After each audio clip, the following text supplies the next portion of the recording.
very conversant with problems of man by the time Greece was Greece. The Asclepians, for instance, were trying to cure insanity with convulsive shock. They used a drug called hellebore, the electric shock, which is being used today. The various methods employed, the efforts employed to cure insanity, of course, form only a small part of man's efforts. Man isn't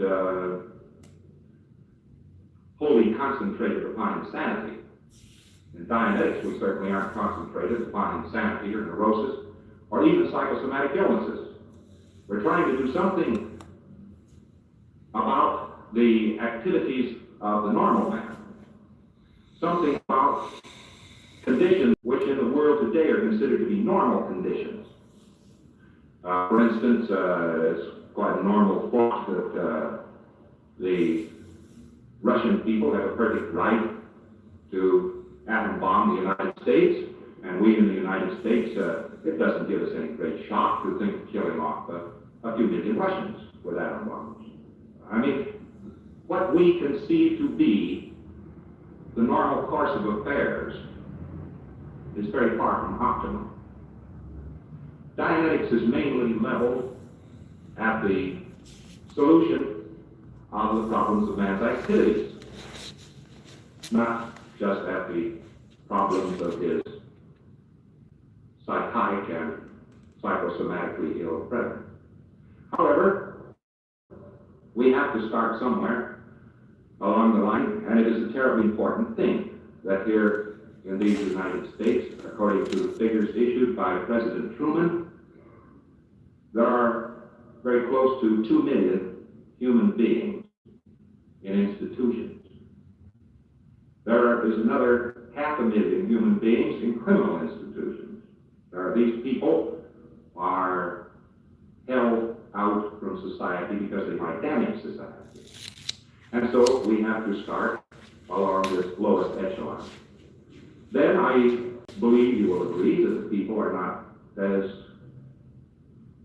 healthy as they might be. We have such things as the common cold, we have arthritis, bursitis.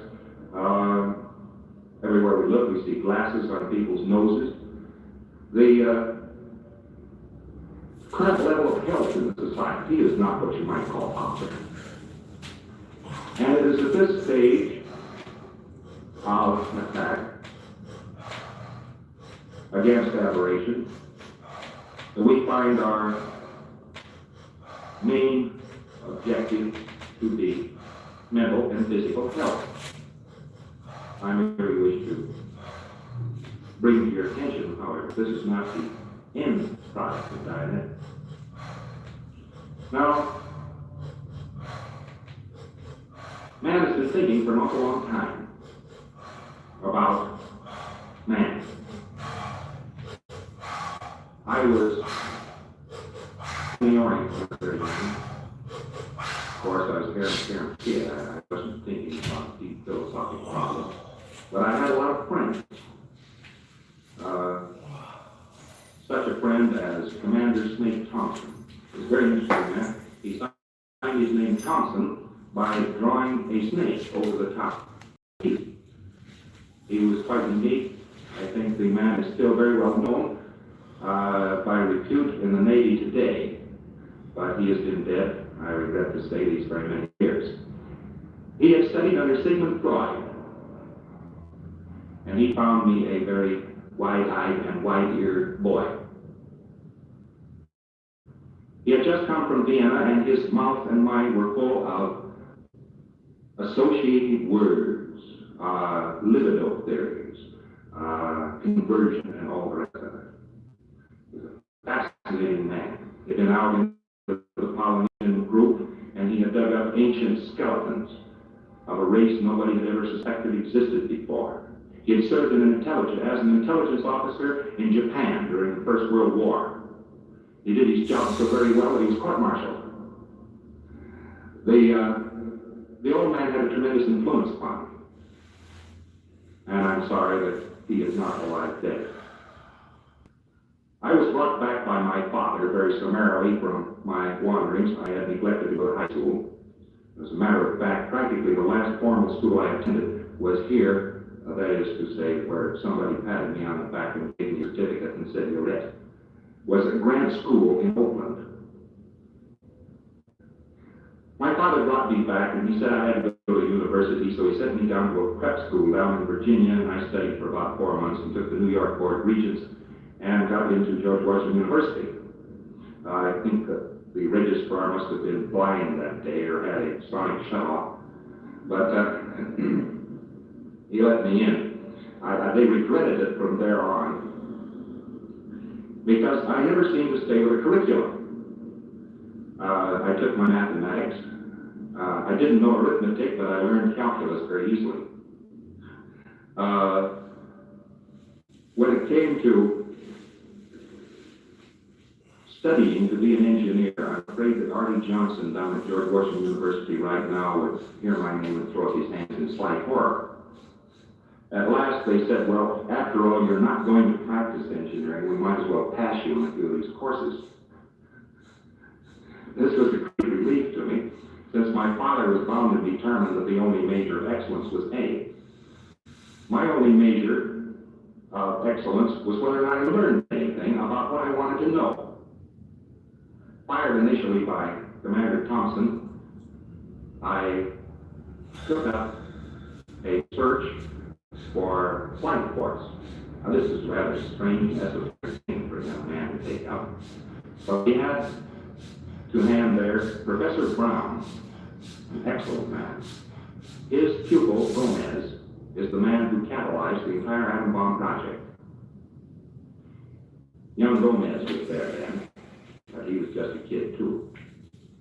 Now, old Professor Brown was teaching for the first time in the United States atomic and molecular phenomena. Now, that's very much an ear-cracking subject. We didn't even have a textbook. We had nothing there but the old rules and so forth that Halley had laid down. People were still talking, that they wouldn't say Einstein, they would say Einstein. The people were very much impressed with atomic molecular phenomena. I took the course and, of course, flunked it.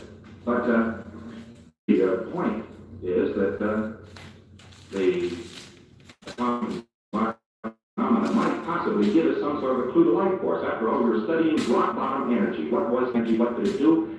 For instance, occasionally in class, somebody might hazard the fact that someday somebody might split an atom. Well, this was unheard of, but they called these people wild radicals. In just as much a radical way, I was trying to find out what is the fluid flow along the nerve channels. What is the memory storage device of human cells, or any cells? Can they remember? Obviously, they must remember, but how do they? I used an old kinetometer with a gas flame. Today, they have oscilloscopes to do this work. Professor Brown thought that I was utterly mad puttering around there, but another man didn't, and that was Dr. William Alanson White. And he used to be, Dr. William Alanson White used to be Doc White. And now he is William Alanson White. He is the departed member of St. Elizabeth's, after which the William Alanson White Foundation is named. The old man was very skeptical that a man studying atomic molecular phenomena would ever come up with any sort of an answer about human memory storage. Until I showed him one day that it was impossible for existing knowledge of structure to be accurate, because the mind obviously could not store memory. There was too much memory, and it required too much storage space. And there were no known waves or sizes of waves which could in themselves come into the brain and be stored in some fashion. For instance, within the last year, Dr. Claude Shannon, I am not part of the cybernetic crew, I know several of them, but Dr. Claude Shannon was trying to figure out this problem. He was building a machine for the Navy, I think, which was to figure out strategy, one of these big electronic brains, and he had to do some figures on the human mind to find out how much memory it stored, and he found out that even if it remembered only the most important things, it couldn't possibly store more memory than is contained in 3 months. In other words, every 3 months, the whole machine, standard bank, would have to be dumped in order to make room for the new. Consequently, we don't know very much about structure. We know practically nothing about structure. In spite of the fact that I started out in the beginning trying to isolate life force, I find myself still balked at a barrier. Perhaps we will be able to sense, measure, or experience this thing, life force, and put it on a meter. Perhaps pump it into a corpse. Who knows? There's something there about life force. It seems to me, the further I go into the problem, however, that religion has a lot to say in its favor. I don't know where memory is stored in the mind. I don't know where the personality is stored. I don't know how these things come about. But I do know the error and the various errors and their mechanics which cause the human mind to think incorrectly, aberrately. These things we know in Dianetics. We know, in short, the bug that gets into the machine. We can troubleshoot the machine. There is the state of Dianetics at the present time. That falls far short of knowing all there is to know about man. But I believe that it is far in advance of what we did know before. Now, the whole problem of therapy down through the ages has kept falling over a fact that the human mind could record when it was unconscious. That fact was not known. As a matter of fact, that's the first thing which people seem to contest in Dianetics. I thought that I was the first one that had discovered this until a very short time ago. A psychiatrist, Dr. Rosenblatt from New York City, was sitting in my office, and he said, "You know, I've been searching the literature, and I found out that a psychiatrist in 1914 did some experiments upon an unconscious person and recovered the content of that period of unconsciousness through hypnosis. He made a report in his official journal, which I believe was the American Journal of Neurology. I'm not sure this journal, Dr. Rosenblatt wasn't, but he had just got through reading it. He didn't have physio recall. And so here was a man who did an isolated piece of work, 1914, 36 years ago. And it had lain there forgotten. I'm finding, by the way, as I go along in Dianetics, reaching here and reaching there, the material which was predicted to exist has in most instances been discovered already and forgotten. People write me and they, I found out the other day that tremendous amounts of work had been done in the field of morphogenesis. They had found out that a 5 weeks old embryo, when touched on the back by hair, would do a complete flexion, straighten up, and then curl up and fall again. In other words, it was nervous action. This is Hooker. You can look him up in scientific papers. He's very well known in morphogenesis. But that particular piece of work was in itself unknown except to a few biologists. What I'm coming down to right now is the fact that Dianetics is an organization. It is an organized body of knowledge. According to scientific definition, a science is an organized body of knowledge which, proceeding from certain definite axioms, is able to predict knowledge, where, when you look, knowledge will be found. That is science, an organized body of knowledge. It doesn't have variables in it. In Dianetics, what we do know doesn't have variables. Therefore, we can call it quite legitimately a science. But out in advance of it is a tremendous field, as yet utterly unexplored, of philosophy. Philosophy, one might say, is the great unknown of knowledge. Science, as will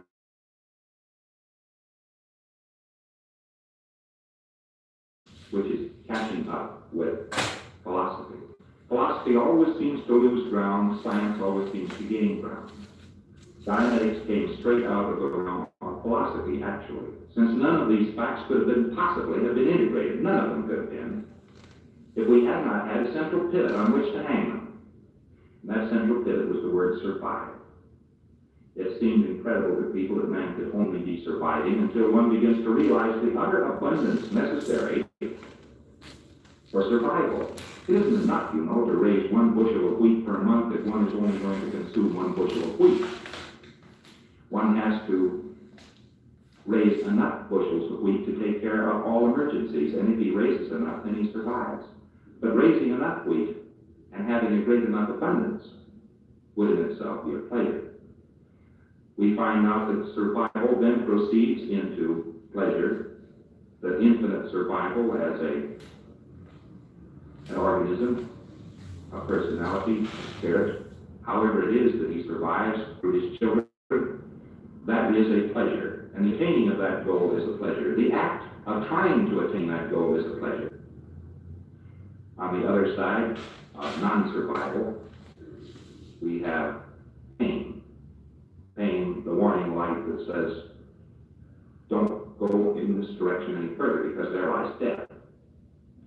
In other words, the lightest one could be was infinite survival for himself, for his children, for his group, and for all mankind. And the wrongest one would be to be dead. It works out into a simplicity.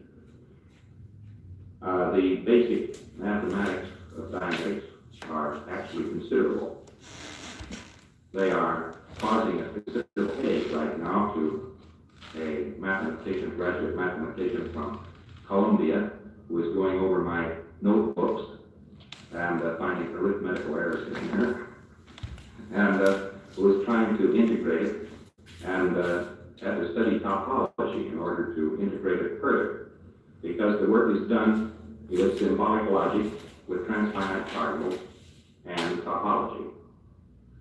It leads an enormous distance, but actually when you hold problem, the distance is hardly any. We have advanced a few inches, perhaps, into the great unknown of philosophy. Out there, still waiting for me particularly, because I've really been looking for this for a long time, is light force. What is it? In the problems of Dianetics, then, we now have to hand the captured territory. We know that man, because this can be subjected to very definite laboratory proofs, that a man, when rendered unconscious by anesthetics, injury, illness, delirium, that man records everything which goes on around him. He has an analytical mind. We can call this as well the conscious mind. The only trouble with calling it the conscious mind, though, is that the conscious mind is the only mind which is ever unconscious. So we better call it the analytical mind and be a little bit closer to our late Count Korzybski, whose work is used in Dianetics, as whose work isn't. The analytical mind then shuts down, and what we call the reactive mind, although we might as well call it the unconscious mind, although again, calling it the unconscious mind is rather bad, since it's the only mind which is always conscious. The reactive mind, then, is comparable to that thing which, well, Freud and others were looking into and trying to get past the censor toward. We don't find any censor there, all we find are these recordings. Now, once we know the existence of this mind, and know its modus operandi, we can do tricks with the human mind.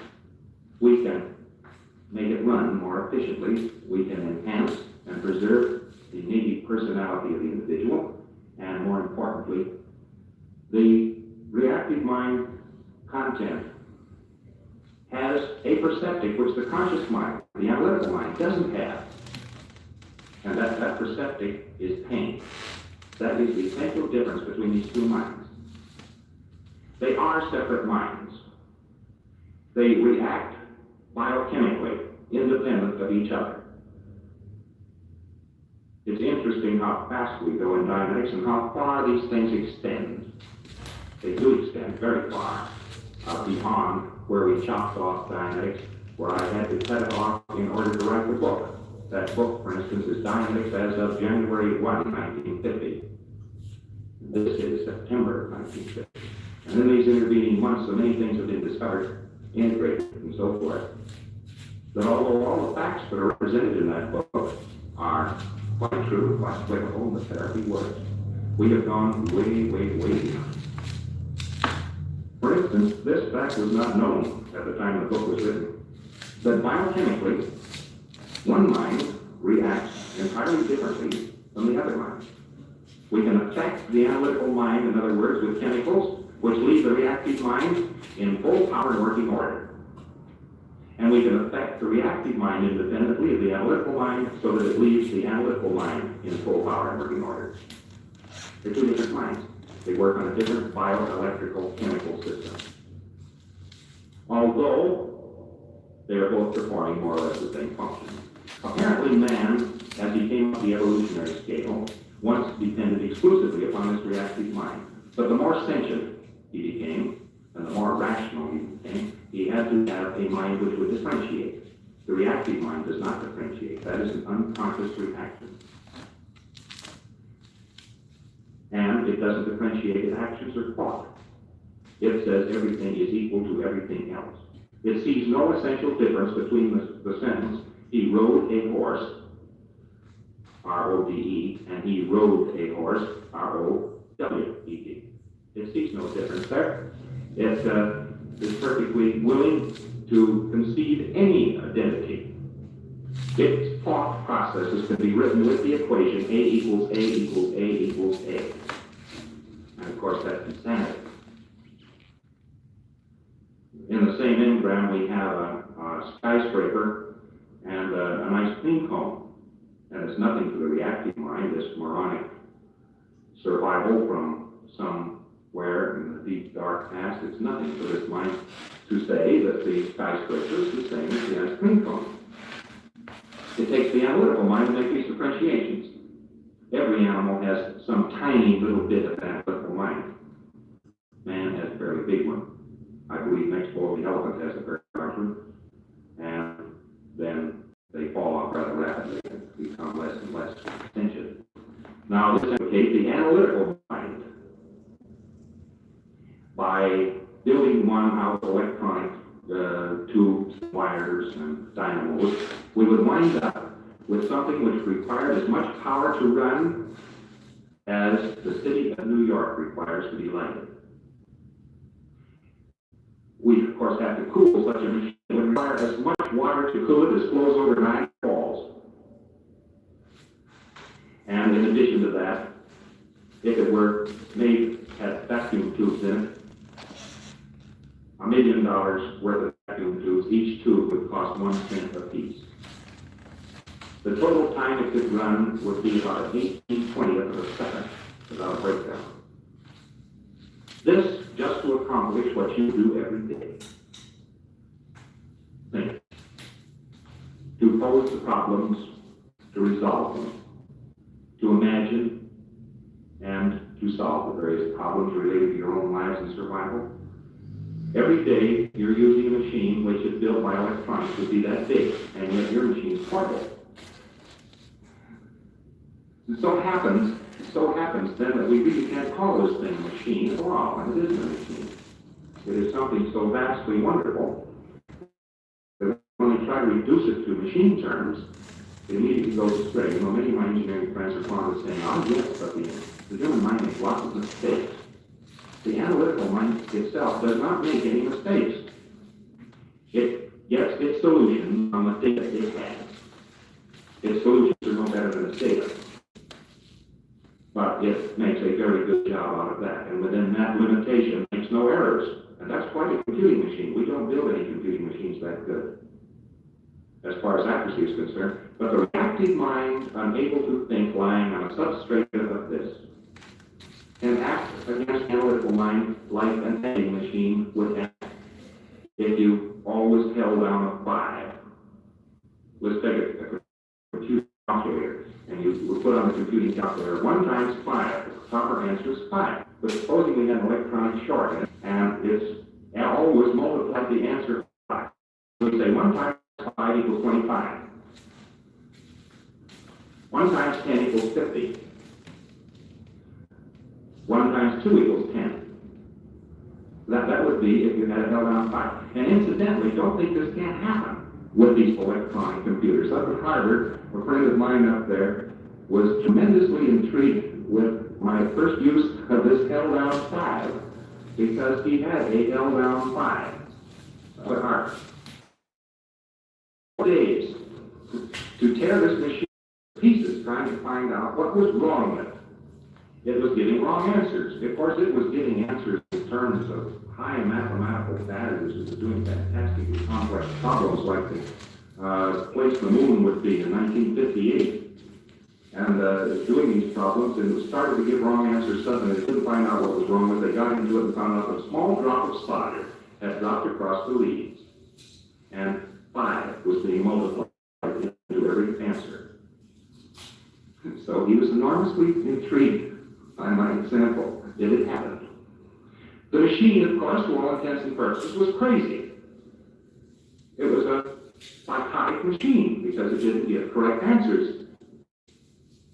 The same thing happens in the human mind when the reactive mind is re-stimulated so that it puts some of its erroneous bias into the computation. So we'll take the question black cat. Somebody's superstitious, he says black cats are unlucky. He has an engram that says black cats are unlucky. Well, black cats are unlucky. This white buys a cat, hair coat, he gets valid. I mean, that's insanity. It has nothing to do with black cats being unlucky, if there is such a thing. And that mind now has the held down 5 of black cats are unlucky, if that's in the engram. All right, in such a way, the engram bank can move in on this beautiful calculator, the analytical mind, and can thoroughly ruin it as far as its computations are concerned. But the analytical mind is so good that although enormous numbers of people have enormous numbers of engrams, it can still turn out solutions, and this world somehow still goes on. Every once in a while, somebody comes up with a beautiful solution. The thing to do about the political and ideological situation of the world, of course, is to wipe out everyone in Russia. I mean, that's a good, sound solution. It's gruesome. We, as instance, are victimized in this society by many of these engrams. There are certain standards that run through society. People confuse these things with morals. Morals are something else. There is no place in the world where something which is moral here is not immoral there. And there's nothing which is immoral here which is not moral someplace else in the world. But there is a high code of morality possible. Many people try to adhere to this, ethics and morals. They know what's best. Optimum solution. Maximal survival, minimal pain. An optimum solution not just for number one, but for posterity, for the group, and for mankind. When we talk about war, we are immediately knocking out the fourth dynamic, mankind. We forget it.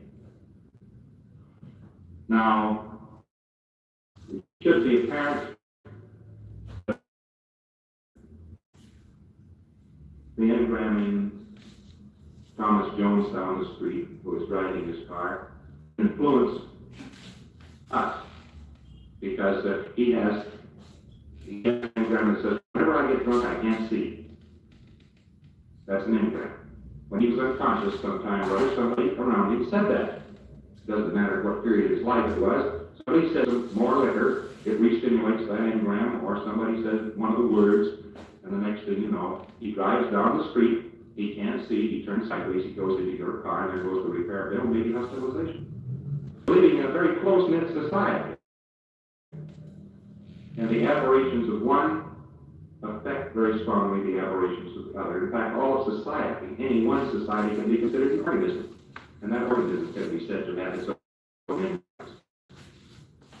The Republicans say that the Democrats are an engram of society, and the Democrats say a Republican is.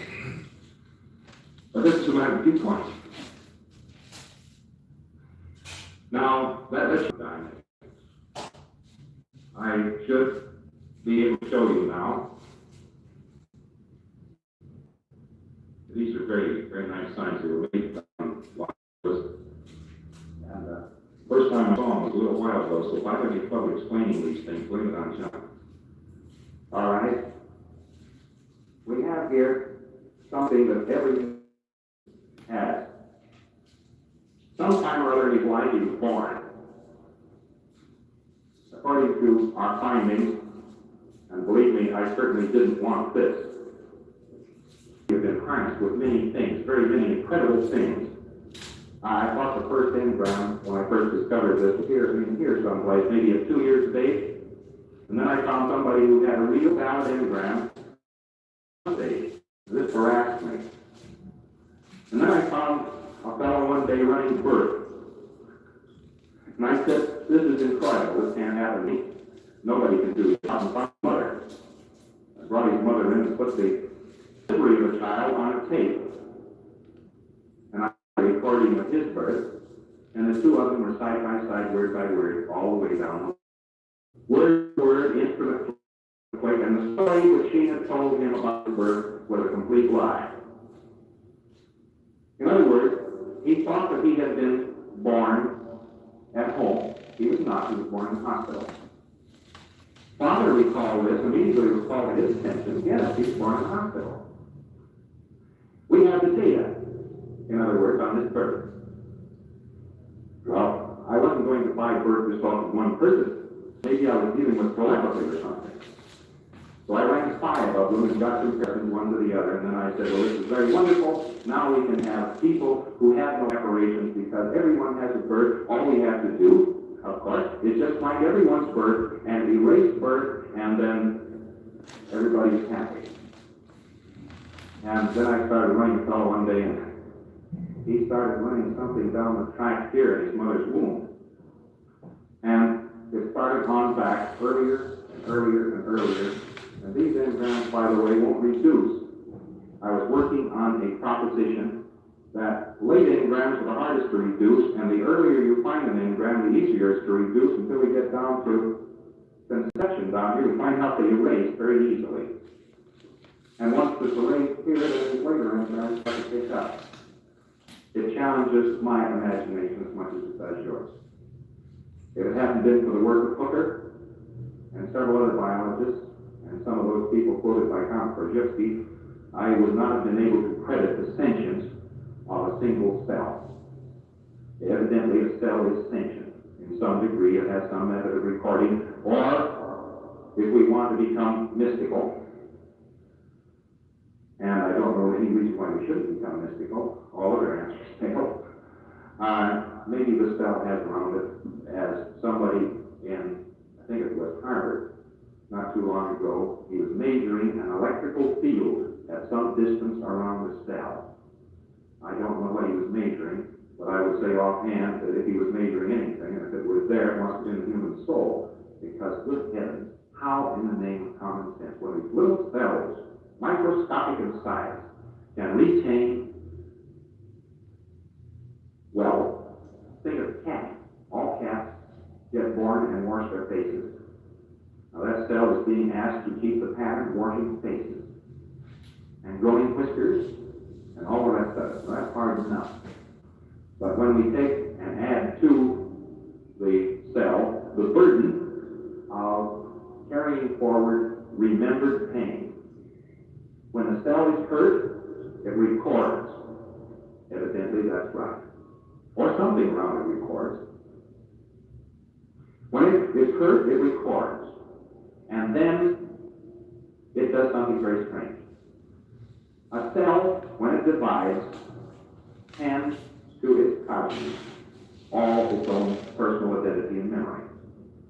So that we have cell A dividing and becoming cell A prime. Now cell A prime knows everything that cell A is.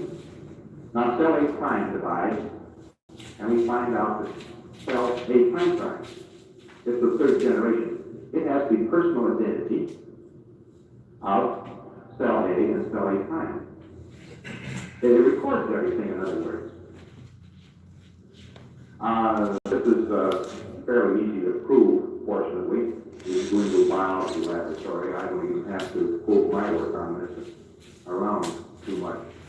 You can take cells and you can condition them. That is, say, you can give them engrams. And they will pass along the information.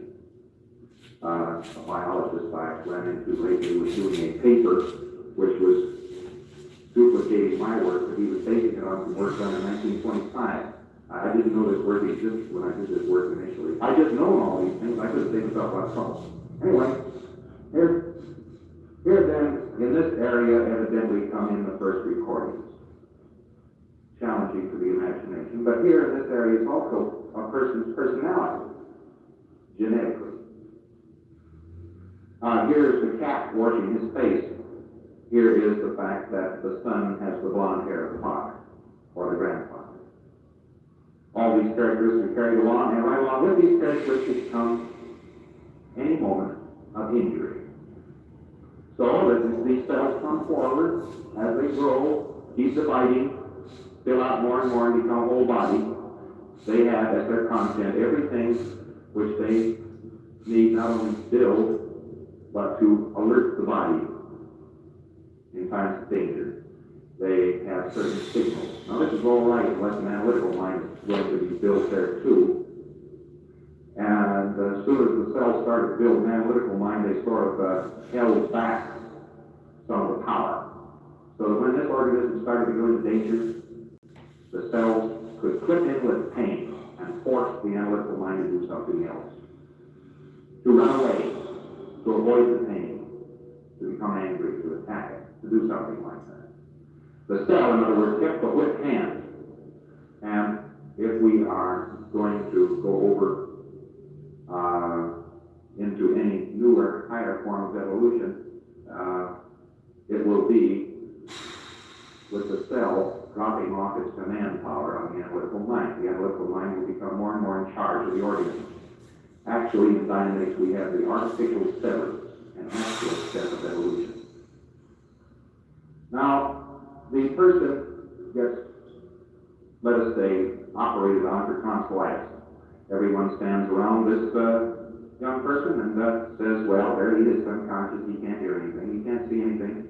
That's all right. Don't worry, they say to his mother. He's just writhing. They all have convulsions. Something like this, you know, and then they say, well, now, wake up, we're all through, you're all through now. And take him off, and somebody feeds him some ice cream, and they say, well, you poor boy, well, that's all right, now you're going to be okay. This whole thing is unremembered by the analytical mind, but it is very definitely part of the reactive mind.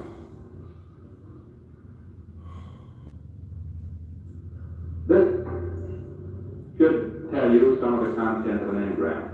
Here's this tonsillectomy, let's say.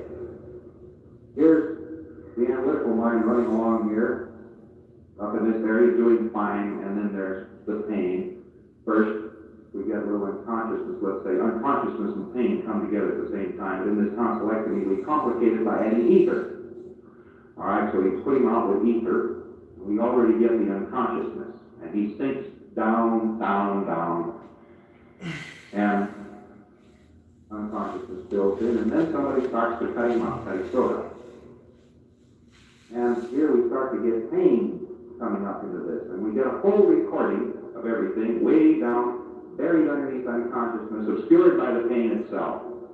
We get everything that is in this engram. This is an engram which has to do with a blow, and the child then falls down.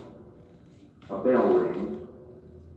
Perhaps the child is told that he's very naughty to be running around and falling down. Maybe he's still unconscious, you see.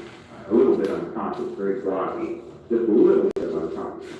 And the touch of the rug under his hands, the smell of dust, household dust. I wonder why household dust is so allergic. Children are always falling on the floor. Here is the temperature recording. Here's the pain, the headache that he got when he hit his head. That's all recorded. It's just like on a tape. It's like a recording tape that you have in any sort of an injury. Well, if we could take all these things, like you take a movie, the engram would be about as sentient as the movie itself. In other words, it just wouldn't think, it would just lie there. Then, one of these days, a little later, this hidden thing down there below the analytical mind just waits, not active. And one day he falls, he hits his head again in the same place, and he maybe smells some of the dust. And it didn't hurt him much this time, but it keyed in the engram. It keyed it in. Now it can wait. It's alert now. When the headache starts in, these things are all bad. He is driven away from these things. The cells are trying to tell the organism in a very insentient way, a very crude, irrational way, the organism is in danger and it should move out. So, here's this engram. It can be re-stimulated by the environment time after time after time. This mechanism of engram demonstrates, it's very easy to demonstrate. It accounts for hives, headache, common cold. Common cold, I believe, comes from birth.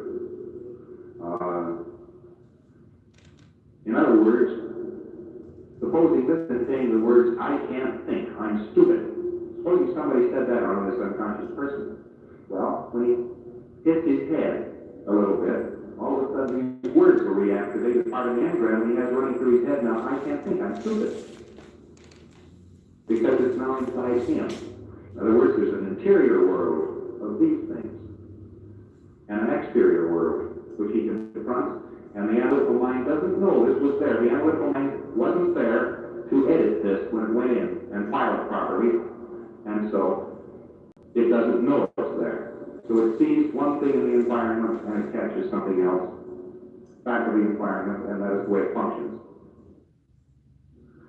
The analytical mind sends orders down to the body. Actually, along about in here someplace, there is a somatic mind. It records training patterns. And this somatic mind with its training patterns is what you use when you drive the car and thinking about something else. In other words, that's a learned training pattern. You learned how to drive a car that was painful on an analytical level. And you had to do this and that and so forth. And finally, you knew how to do it so well that the analytical mind could just file this thing as a training pattern. And it would go in here. Now it's in the somatic mind, and it'll activate anytime the analytical mind says, well, let's go drive, then the somatic mind will pick it up and do the driving. Now the analytical mind can change this. It knows it's there, lay it down. It can shift a training pattern with great ease. It can put in a new training pattern. In other words, it's no trick for a man to learn how to drive a Model T Ford, as we used to do, and then maybe shift over to a gear shift car, and then go back and drive the pedal Model T Ford again, one to the other, and then maybe drive one of these old Buicks with a reverse shift. It could do all these things very easily, because it could select the training pattern and activate it, and then it would run. But that is not what happened with the engrams. These came in when the analytical mind wasn't there. And if it says all cars are driven by pushing pedals, a person is going to have an awfully hard time learning how to drive. Supposing it just says, I can't drive, I just can't handle the car. Supposing this person was knocked out in an automobile accident, and the cop came up on the scene and he said, you blunderer. He's talking to another driver. You blunderer. Now, what do you mean, running down an automobile like this, causing all this trouble? You can't drive, you never learn how to drive. And here's this innocent bystander lying there unconscious. This goes into the engram bank, and he wakes up, and maybe a year or so later, gets a key in, and the next thing we know, he's having an awfully hard time driving. You see, the reactive mind is pretty stupid. It didn't know who the words were addressed to even, and it doesn't even know where the commands are coming from. Dynamic processing, you can pick those up. But there is how the thing operates. If he thinks he can drive, when the engram bank is saying you can't drive, he will get a re-stimulation of the injuries he received in that automobile accident. And maybe it had to do with a crushed hip. And that means that sooner or later he'll start to pick up arthritis in the hip. The blood flow is cut down in the hip. There's pain present in that hip. He's driving, and the analytical mind tells him he has to drive, and the reactive mind says he can't drive. And he's going directly counter to a kind of a reactive mind because of the pressure circumstances. The reactive mind says, no, you can't. And so it puts on a little pain. And he still drives and puts on some more pain. In other words, he's trying to throw away from driving. The animal perhaps operates fairly well this way, but man doesn't. The cells build the analytical mind too well. Well, the engram bank has a large influence on the body. The analytical mind in an optimum state pretty well handles the body, you know. It handles endocrine system and heartbeat. It can be forced to. If you don't believe this, you can look up some of these Hindu fakers that so bemused the Mayo Clinic in Johns Hopkins a number of years ago until the Mayo Clinic in Johns Hopkins found out that they could put a person into a light hypnotic state and do the same thing. In other words, this engram bank handles the endocrine system, fluid flow, and so forth on a bypass circuit. And so it can cause psychosomatic illnesses, suspension of flow, overgrowth, undergrowth, and the rest of these things that can happen. It's an odd thing how stupid this mind is. A recent case, a fellow had a very bad pair of legs. The circulation was very bad in his legs and so forth. And his mother continually said, "I can't stand it." Of course, mother meant that she was unable to bear it. But they said, "I can't stand it," and you stand on your legs, don't you? So therefore, the engram bank shut down circulation in the legs. These things pick up, and the proof of this pudding, of course, is in the processing. You pick up one of these things, and the fellow can stand it. The proof here is the proof of doing something to a person and finding out what your results are. This isn't postulated philosophy. This is as thoroughly testable as whether or not this is wood. This light regulator function here is what I've been talking about. This light regulator function handles the endocrine system. Handles heartbeat, respiration, and so forth. It's acting there in conjunction with the somatic mind. This engram bank can really influence this thing and cause disruption of optimum function in this body. These points are quite demonstrable. The whole point in this system here is that the more engrams a person gets, the less able he is to combat life and survive. And we go out here, we try to get a job, we work, there are certain things like concrete, the weight of concrete that make it hard to perform the job if one is in the business of pushing around concrete.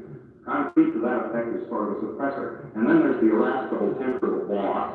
That's a sort of a suppressor, the one's doing one's job. There's the hot day and other things. They make it difficult to do a job. That is with your suppressor functions. The engram bank lets these suppressor functions get inside. So the engrams are acting as suppressors to the survival of the individual. The thrust of the individual is up. Here would be death. Here would be infinite survival. Here's death on up the line here until we reach what should be normal, which would be in the free band right around here. This would be anger, savage anger and rage and so forth. And down here would be apathy versus apathetic. And down here we have the catatonic skits, amongst other things, complete apathy. And here we have. Here also we have the possum. The opossum who has turned this one into a survival mechanism. And here he said, "I'm dead, go away." So these things have rational uses too. But insanity and so on persist in this band and above this band, and when suppressed below those bands by engrams, the person is, on a tone scale, insane. This is, of course, time plotted against the tone band. A person, of course, has a very high tone when he's young, usually, normal course of affairs, and then he goes along into his teens, and maybe his tone is still pretty high, and then maybe he gets married, and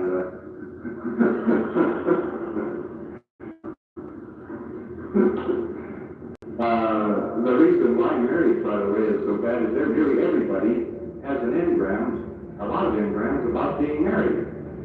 You know, Papa and Mama, they talk about being married before. If they had a lot of trouble with their marriage, you can be absolutely sure that in the earliest part of this bank, you'll have to find engrams about marriage being so horrible. So the poor fellow goes along completely unsuspecting throughout his teens. He meets this girl who is absolutely gorgeous. His life is going to be a beautiful dream, and then he gets married. There's nothing wrong with this girl. There's nothing wrong with being married. But there is an enormous amount wrong with having an engram that says, I hate marriage. All of a sudden this thing clicks in, and after that he can think about nothing but the divorce court. Just before I leave this, the time track here is the continuing moments of now. First, when you came in here, we were on one level of now, and now we're on another level of now. Consecutive moments of now. That's the time track coming forward. That's all it is, actually, except if we would put a magnifying glass on it, so to speak, we would find out that what we know of now are the perceptives. We know about now in terms of seeing it, feeling it, hearing it, and so on. In other words, our sense messages. Now is communicated to us, and we are communicating to now via certain channels. Hearing, seeing, and so forth. So the time track is actually a bundle of perceptives. And here it is from the beginning to the end are these perceptives. People, by the way, get some of these things shut off by engram commands, so they don't have sonic recall and so forth. They are sort of put out of phase so that he might be able to see something, but he wouldn't be able to hear it if he goes back down the track. Sometimes there's such utter occlusion that the person doesn't even know where he was the day before yesterday. You find such people in these things. I hope I've given you some sort of an idea of what magic is. I know probably most of the people here read the book. I wanted to go over it again. There are a couple of things I brought up tonight, such as this bundle of perceptics, which don't happen to be in the book. Thank you.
This is a lecture by L. Ron Hubbard given on the 23rd of September, 1950.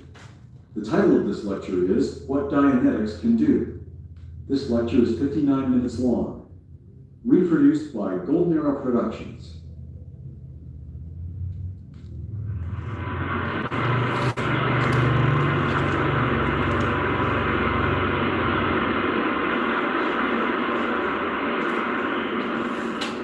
I'm going to try to tell you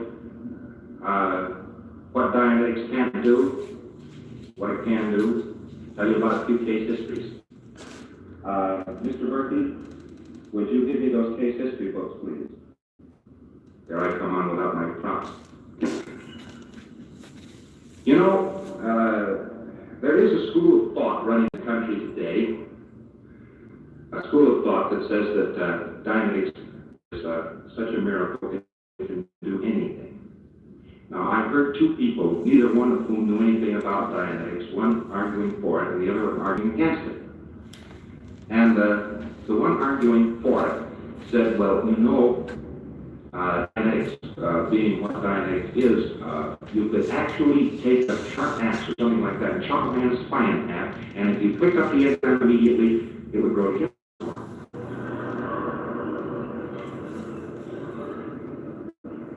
Thank you.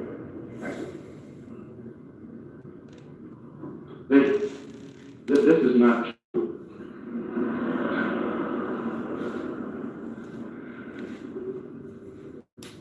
As a matter of fact, Dianetic processing is a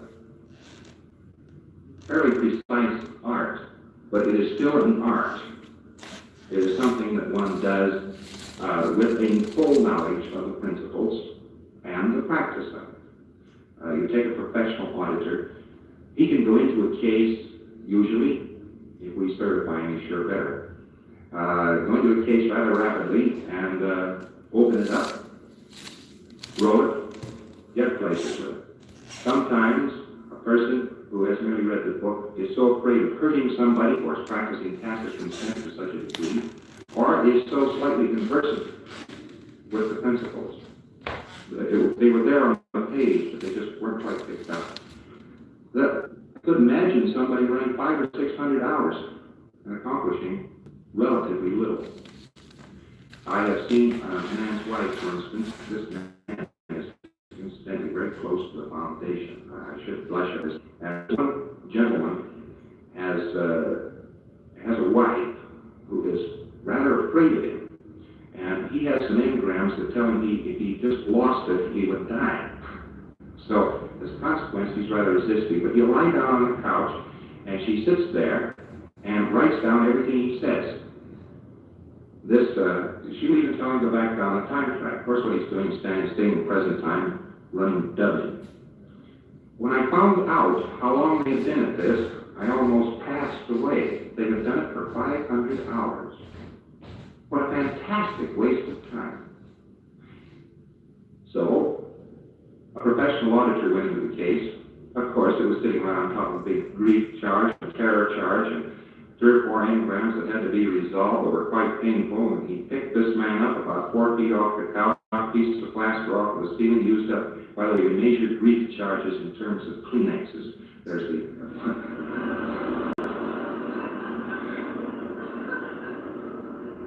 There's the 4 Kleenex charge and the 10 Kleenex charge. And they got a full box off of him. And all of a sudden his tone started to rise and people could start living with him. But we run into these slight difficulties. Right there at the foundation, someone will sneak off and spark this pancake auditing. I'm not responsible really for the terms in Dianetics. I tried to keep it so scholarly and so pure. Once upon a time, engrams were called cominomes. The phrase garbage isn't used much more, but it meant dubbing. But there's dubbing. These are very colloquial terms. You introduce a very fine term, it has several syllables, it rolls nicely on the tongue, one can look rather pompous when he says it, and the professional auditors will look at you and they'll say, And they'll go off, and day after tomorrow you find out that they call chemical assist, they're calling it duck. Here it is, something new in the way of a language, and it has its own, definitely has its own language that's growing up around it. And the language is native to it and comes out spontaneously. It isn't something somebody is thinking of. It just, there it is, what do we call it? For instance, you take the word Pinoa case. Now, what would they use, for instance, to designate a case that was wide open at sight, recall, physio recall, pain, no pain shutoffs or anything? And we just said, go back to the earliest moment of pain on unconscious, the fellow went, and you say, go to the beginning of the engram, it goes, and you run it out, and it erases. Well, they begun to call this the Pinoa case because it plays itself.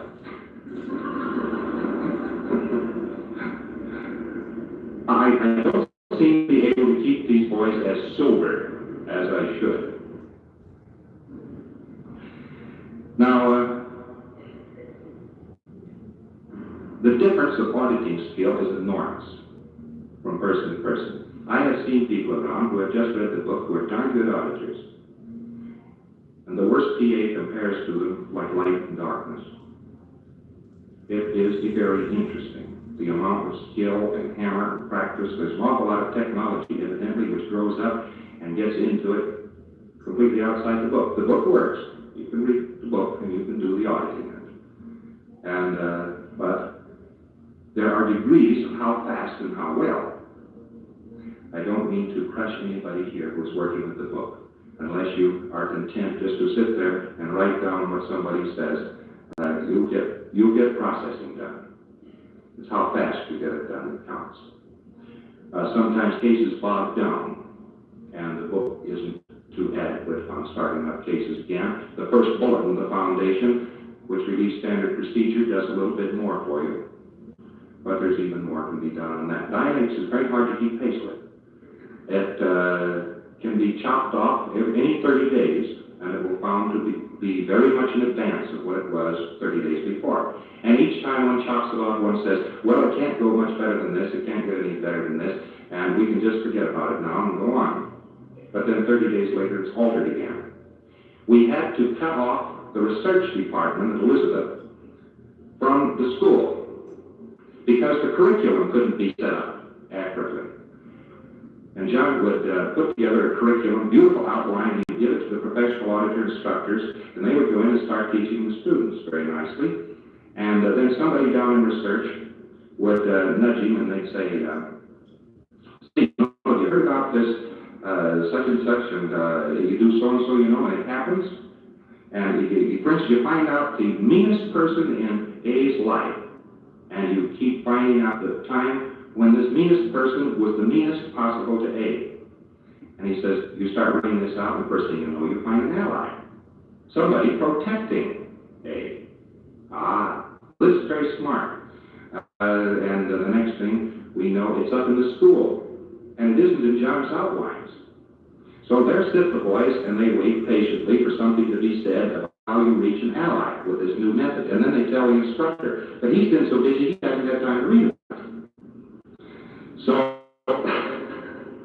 the chaotic condition instruction there was such that we had to put out of communication the school and the research department because they were completely upsetting each other continually. Somebody came along one day and started to run early lives on people. I say something.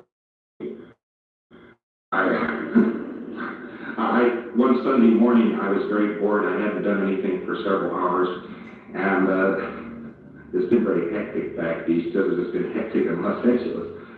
And nevertheless, this was a calm Sunday, and I had heard several times people talk about early lives.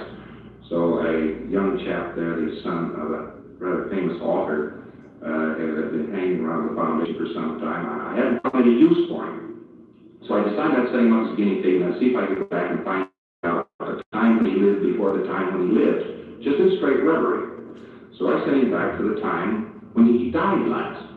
I said, now, the file clerk will give us the last time you died, wondering what I would get. And I got a death. Oh my, here he is lying on a field of battle. It's very touching. He's lying on the field of battle, and the horses step on him, and the men-at-arms are screaming around him, and oh, he's having an awful time. He lies there on the floor, and he rolls and rolls, and I was finally got wise to the fact that something was going on here that I had not waka of before. This seemed like a real engram.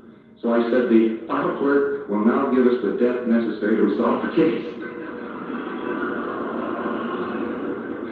And I got a death at 35,000 BC when a saber-toothed tiger was chewing on him. Well, there's something wrong with this because there weren't saber-toothed tigers and men alive simultaneously, according to some of my anthropologists and so forth. And furthermore, the language in the engram reduced as English. And I don't think they were speaking English 35,000 years ago. And we ran to another engram, and we ran that one, and it was supposed to have happened over in Ireland, but it reduced in English too. So I said, now you will come forward to the time when this happened in your own life, and bang, he was right square in prenatal engram, which always before he had been beautifully avoided, but this time we'd taken the edge of it off. And so we ran out these engrams. They were valid engrams, but he put new salad dressing on them, and his imagination had so completely avoided his present life that he'd gone back into antiquity. You know, on the theory, if you get far enough back, it won't hurt. So, here was an early life technique. Now, I don't advise any of you really to use this, because it's very disruptive. I'm not giving it forth here as a valid technique or part of standard procedure, but it got into the school, and we found out that the dub-in is caused by control circuitry, and dub-in cases were very eager to run these early lives. And they would sit around and do nothing but run early lives, early lives, early lives, early lives. And one fellow spent about a week trying to run out the battle with the Persians, I think, at Thermopylae. It was so disruptive that rector training really came down on it. Everybody else came down on it very hard, and we compartmented the two. But it means that the curriculum changes in some respect about every 30 days, because new things keep being found, new data. Now there are many minds working on this. I get an idea and I try to work it out, and first thing you know, somebody puts it out of my hands and they're processing it down in Tampa, Florida. And then the boys down in Tampa at the school, the university there, they're writing in saying they have just found out that if you do so-and-so, it resolves as such and such. That's a good technique. There are lots of minds thinking about this science now, in lots of universities and lots of places, and the data comes back to us rather fast. Usually in the university they started by saying, well, Dianetics can't possibly work after all. Look at the work of Kitover, wherever it is, and it says clearly that man has a death wish. And how does this agree with Dianetics? Well, we're not interested in how it agrees, we just want something that works, you see. And so, as one physicist from Columbia told me, a doctor of physics over there in the physics department, he said, you know, the trouble with Dianetics is so diabolically accurate. You predict these things and then they happen. He says, what are you doing to the field of psychology? Well, I'm not doing anything to the field of psychology. I can't help it if the mind operates that way. And he comes over and he tells me about this. And he goes back, maybe learns some new technique.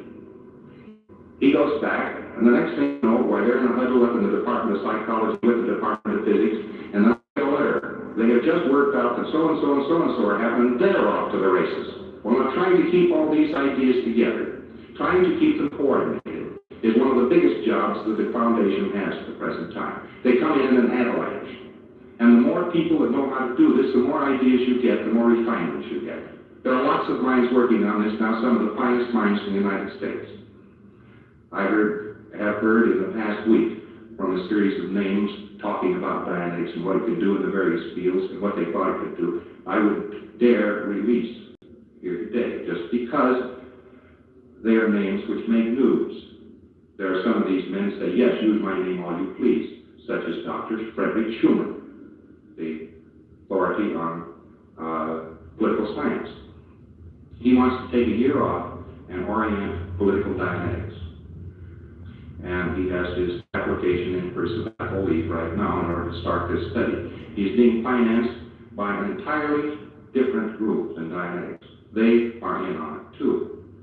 And out of this is going to come certainly many refinements to political Dianetics. Well, Dianetics can do quite a bit. It can cure up psychosomatic illnesses if the body does not reach the point of no return. It can pick up a person's abilities quite markedly. It is interesting to me that our first psychometric data coming out of the validation project, from a week to 10 days of auditing, bad auditing, student auditing, on students, we picked up a series of 80 people. Their IQs had jumped in that 10 days from 2 to 26 points. This was not my conclusion, nor my testing. These tests were made by Gordon Sowlin, a graduate psychometrist. They were supervised by Dr. Ibanez, who studied with Freud and who is a graduate of the Sorbonne.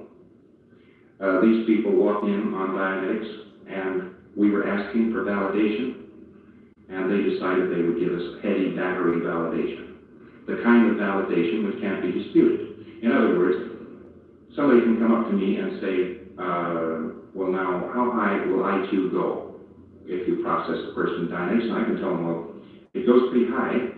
I've had it go up 50, 60 points in people over a period of 4 or 5 months of processing, and they say, well, where are the records? Because it has to be done in such a way that nobody can dispute it. If somebody won't believe my word about Dianetics, they won't believe my case histories. So let's put it into the hands of people whose word can't be disputed. People like Columbia University, or people from the National Rorschach Institute, or medical doctors who have no connection with Dianetics, although many medical doctors now do have a connection with Dianetics. About 10% of our membership now, medical doctors and psychiatrists. These people are indisputable. That is to say, if they say, I made a test on such and such a date, and made another test at a later date, at such and such a time, on such and such a human being, anybody saying, no, you didn't make this test, would be challenging such an authority, or the reputation of Columbia University, for instance. This is the type of validation, then, that we have been doing now for months. Our results on this have got to be thorough. They've got to be indisputable. There are many people who like to say, well, Dianetics won't work. Everybody knows you can't do anything with the human mind. So the evidence has to be incontrovertible. And we have been picking up that incontrovertible evidence as fast as possible. As a matter of fact, a little faster than was humanly possible a short time ago. The pressure that we have put on these research and validation projects is enormous. People are working on these things. It's nothing to work 15, 16 hours a day. Hard work.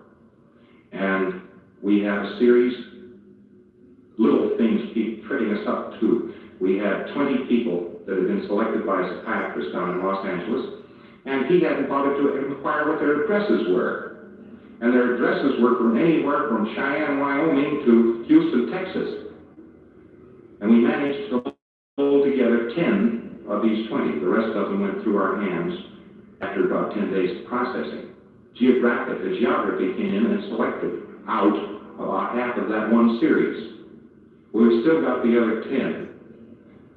In other words, through this administrational blunder, we were deprived of most of the benefit, or half of the benefit of a research project, which was costing us, by the way, about $10,000.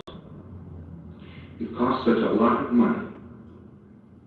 And yet we're going forward now. We have a planned validation project which will carry forward several years and which will include 3,000 cases. Now we have lots of cases like today. I had asked Dr. Vanya if she would be displeased, and I asked Gordon Sowlin, the psychometrist, if he would be displeased if I took the first samplings of some of their psychometry and just selected them willy-nilly out of a stack and had them put together. It's too new. I mean, the cases haven't had enough time. For instance, 1 week of processing in Dianetics is practically nothing. And 1 week of student processing, when everybody's doing everything else too, that is not good. It puts a bad strain on Dianetics. And in addition to this, these particular tests, the second one, which was the one to show the improvement, were given to a group of people on the day they were facing a certification board. And they were very badly disturbed people. So the way these things show up is a wonder to me. There's a statement in here from Dr. Abanius as to how they were taken. We have here, I don't know how many cases. These are actual, the psychometric summations. This is a short test. With these, of course, went Rorschach's, TAT, and the medical examinations and so forth. We didn't get as many processed with this as we could have, merely because we couldn't put that heavy a strain on the National Rorschach Institute people that were working there. That takes them quite a while to give a Rorschach. It takes about half a day to give it and a day to evaluate it if it's going to be a very good Rorschach. Rorschach is a very high order of intelligence test. But so is this one. This is UCLA. UCLA test is the California test of mental maturity. Now that doesn't compare in any degree with the Rorschach, but it's one which shows up very quickly what is happening. It is very carefully delivered, it's pages of testing, and it was devised by Elizabeth T. Sullivan. I understand she's UCLA, I'm not sure.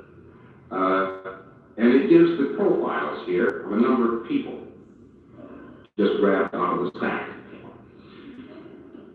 For instance, I open this up, I find here it is, these people, by the way, of course we can't use their names, so these people came up before a notary public who certified, gave certification that this was the person, and has signed and notarized each one of these tests that this is a living person, this is the person that the test is administered to.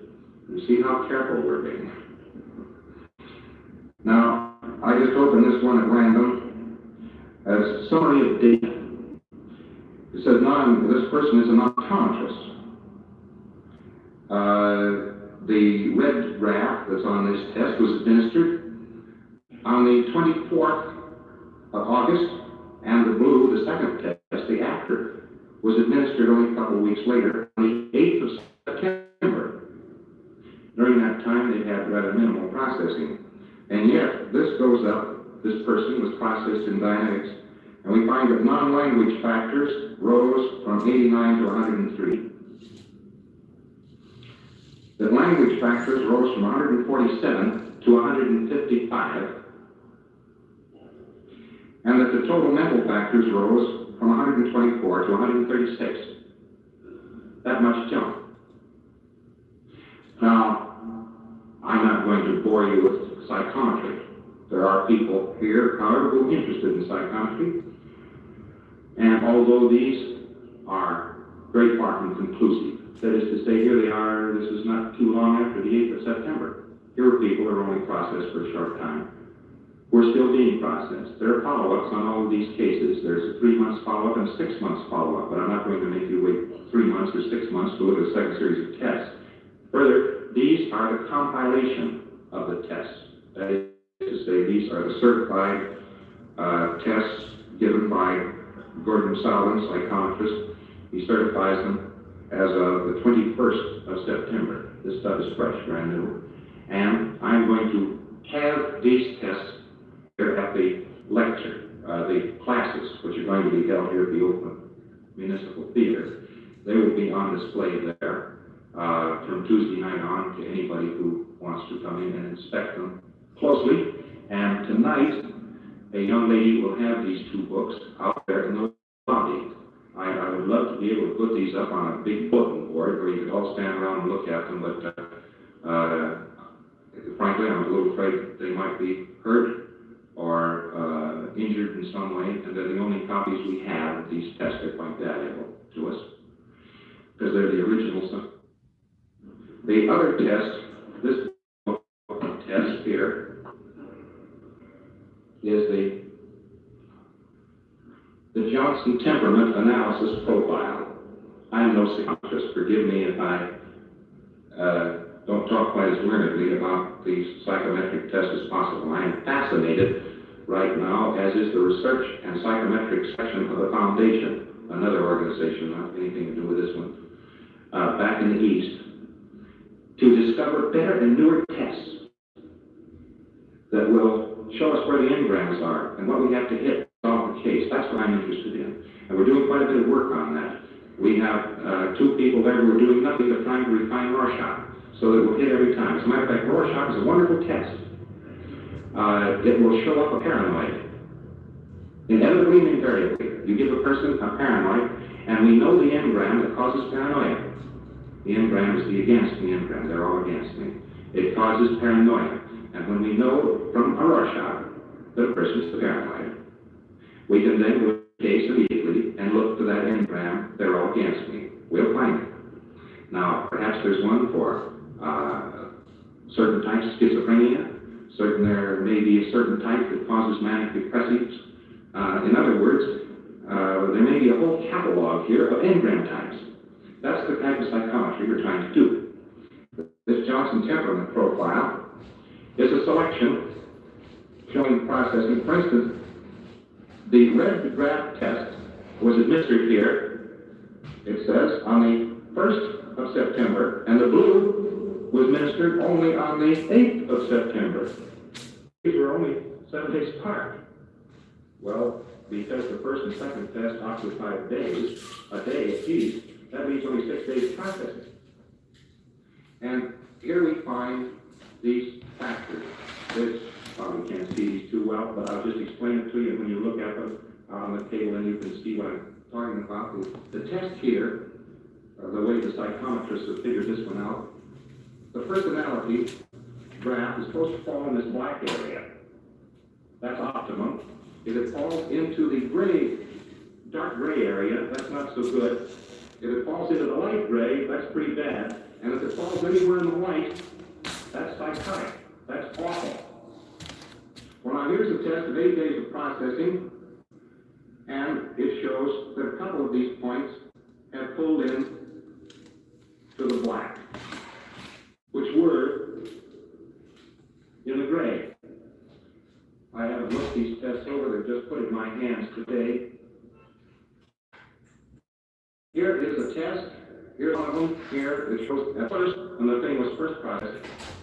Here we had one of its points was in white. In other words, this person was psychotic on the subject.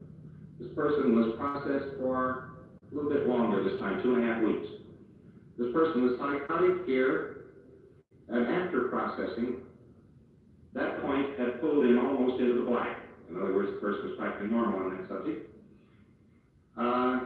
Here's another one that's very questionable, way out here in the gray, and after processing, it pulled well into the black. In other words, the person became normal on that subject.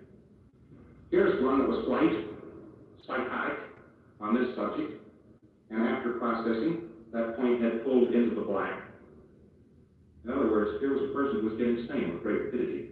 The psychometrists use these tests to demonstrate what happens in the mind. They are the tests used in the universities, and they are very ably administered and very thoroughly authenticated. These tests will be available to those who care to look at them in the lobby as you go out. Then they will be on display here at the Municipal Theater while I'm giving these classes. Now, I want to tell you a little bit, a very little bit, because I'm running short on time. I was going to tell you about several cases here. I'll just take the last two on the list. Two of these cases were very interesting to me. One of them I heard from about a week ago. No, a little longer than that, 2 weeks ago. And I received this scrawled note. This is just a testimonial. It has no value except the human interest value. It says, "My dear Doc, I was looking to see you for a long time, but you never came back. Now, maybe you don't even remember me, but when I saw that article in Time magazine, I figured maybe I better write you and thank you for my leg. You remember the day 3 years ago in Hell's Kitchen, when they were going to cut it off, and you used to told them to go to hell. I still got my leg, I feel fine. Hope you do the same. Blank. There's a lot of satisfaction in this work. Now, that's personal satisfaction to me. That isn't psychometry. It was one night at 11 o'clock in an ambulance plane down in Hell's Kitchen in New York. There's been a lot of adventure along the line of this research. Another one is a letter I just received today. I mentioned that it suddenly comes in with a crush on me. A young girl that we will call Dot was back east. She was going to university. She had a love affair, and her lover beat her and hypnotized her, and then beat her, and then drugged her. This we found out after a lot of research what had happened to her. A fantastic thing to happen to a human being, so we had an awfully hard time taking it apart. This girl was thoroughly psychotic. All she would say was, "I'm the top dog, I'm the top dog, I'm in the saddle, calm down." And she would walk around the circle of the room and she would say this again. And then she would scream, and then she'd go around in the room and she'd say this again. And she had done that week in and week out for a long, long time. Her husband was a certified public accountant, a very brilliant man. He had no idea what could have happened to her. He knew that she had had psychotic breaks in the past, that she disassociated very easily. But suddenly one night she had come home in this state. He brought her up to the foundation, and I tried to work the case. I had very little time, and I was only able to work the case for a few hours. And yet I picked out enough out of it so I would take the tension off the case so that she wasn't walking around in circles. She would at least sit down and say, "I'm the top dog." And it was very hard because she was inaccessible. I finally got her to a point where she would say, "Well, I'll do it if you want me to." And I'd say, "Well, all right, I want you to." But she'd say, "She didn't tell me where you wanted me." "Well, I want you to there. That is the right place." She finally got out to a point where she would say these things, in addition to her dramatization, which was some improvement. But not much. He took her away from there because he himself was an auditor, and he wanted to be certified public accountant and an auditor in Dianetics. And he wanted to work her, and Commander Price, our psychiatrist in Washington, D.C., at the Washington, D.C. department, Dick Price there worked her for a while. She was at George Washington University Hospital. She was quite noisy. And they put her under very heavy sedation, and that was a terrible thing to do. But they had to. And she became a bit worse. I thought this case was hopeless. I couldn't understand what had happened to this case. It was the one big imponderable on the whole record. It was sort of the holdout case, the one nobody could do anything for. The husband took her down to the Virginia Medical Center across the river from Washington, and he asked them down there to give her some treatment. Asked them to do Dianetics on her, if possible, and one of the young interns said, "What else do you think she will have here?" This was a great shock to him, since we hadn't heard that Virginia Medical was on the bandwagon. They took her in there, and I heard nothing more from her. I considered that was probably the lost case of Dianetics. And the day I got a letter from her, and it says, "Dear Ron, I remember so well, you're standing there trying to help me, and I tried to tell you how much it would mean to me to be able to break through. But I couldn't. I haven't been able to for a long time. But I'm all right now, and I've been all right for a month, and they're going to discharge me next week." They broke the case with Dianetics. down at Virginia Medical Institute. So that was a big load off my mind. She went home to 2 kids and a husband that loved her.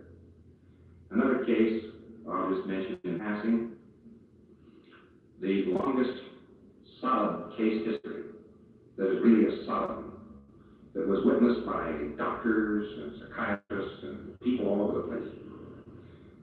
Got a report on her a few days ago. She had a nickname in the field, Lady Lazarus.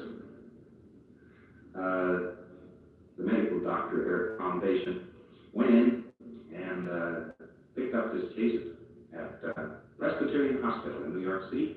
Prognosis, death in 1 month. Weight, 80 pounds for 115. Apathy. He worked her for 2 hours in Dianetics. He went back a week later, he worked her another 2 hours. He sprung the central engram. She walked out of the hospital weighing 85 pounds and ambulatory. Her weight came up to 90 pounds. She went into a slight slump. Her psychiatrist, Dr. Monroe in New York City, was quite astounded by all this and started to follow the case rather swiftly, wondering what the devil could have happened to this girl because he knew nothing of Dianetics. And he called in consultation on her, and they went over her again. They re-stimulated her pretty badly, and she went into another little slump, out of which she came. She undulated along that line for about 2 months. She was well all this time, though, and she was doing well, and her outlook was good. Her case finally stabilized, and that case is still very stable. She is coming up toward clear now, being worked by her husband. That case is getting along just fine. But Presbyterian Hospital and Dr. Monroe have evidently been very close on the heels of this case because I keep getting letters from them every once in a while. We have people on the bandwagon now that we did not have before, such as Dr. Douglas down in Beaumont, Texas. He's running a hospital down there, and he's giving people a very bad time. When any doctor comes in to operate, he says, "You Dianetics?" And of course, half of these fellows say, I'm a good dietitian.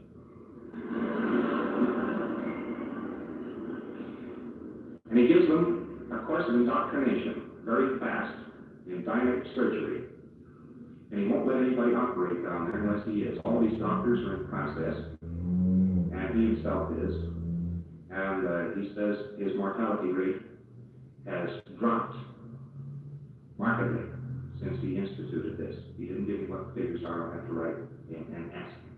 Dr. Douglas in a hospital, in charge of a hospital there in Beaumont, Texas. I don't know what hospital it is. It may be the general hospital or it may be a private hospital. Now, what we're trying to do right now, though, is carry Dianetics well forward where it has been. The study of man's activities requires more than one mind and one set of hands. Sometimes I feel rather despairing about all this, trying to find people who can run things, people who can do this, but you turn your back on something and go away. I had a trip scheduled to go to Asia Minor this fall. I was going to go over there for vacation. I was supposed to leave on the 1st of October, and I'm a long way from it. If I don't get there next year, though, I'm going to be very disappointed. Well, our whole battle is to find good men, put them in good places, get processing done, make them better, and carry forward something which will make this international picture perhaps a little bit smoother. We may think this is even a little conceited on our part, so we might be able to do something about it. Well, maybe we can't, and maybe we'll fail, but we can at least try. The problem here of answering questions is quite acute. I always have a little bit of trouble with this part of the program because there can be so confounded with many questions. And some of them are not always of complete interest to everybody present, but maybe just specialized. Now, I will try to answer some of these questions, which I have here. I will give you all a fair show. I'll try to pick them out and look them through, so if you will just bear with me. This looks like one of the old-time mind reading ads, according to it. And believe me, it's the mind reading that'll have to be done. Now, on some of them, I'm sure. He says in your book, you say that psychotic cases can be treated by any auditor, but recently you have said that such cases should await physicians trained in Dianetics. Has new information made this warning necessary. No, it's not that a terrific warning is necessary, but perhaps at first I may have underestimated some of the slightness that would be given to the data in the book. More important, that is to say, so that it might be possible to make a psychotic worse. I just imagine this to be possible. I don't know of any psychotics who have been made worse by this type of auditing, and I certainly would have been the first to hear about them. But there is this possibility. Another thing is a sort of a burying of the hatchet with psychiatry.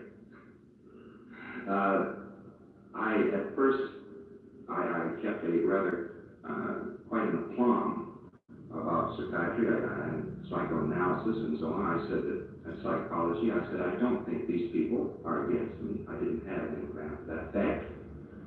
And I think that they will welcome this as soon as they know about it. And everyone says, oh, get yourself set for a terrible battle. This is going to be awful. They're going to run you off the face of the earth. You're flying in the teeth of authority and so on. I didn't believe it. And I think I was justified in doing so.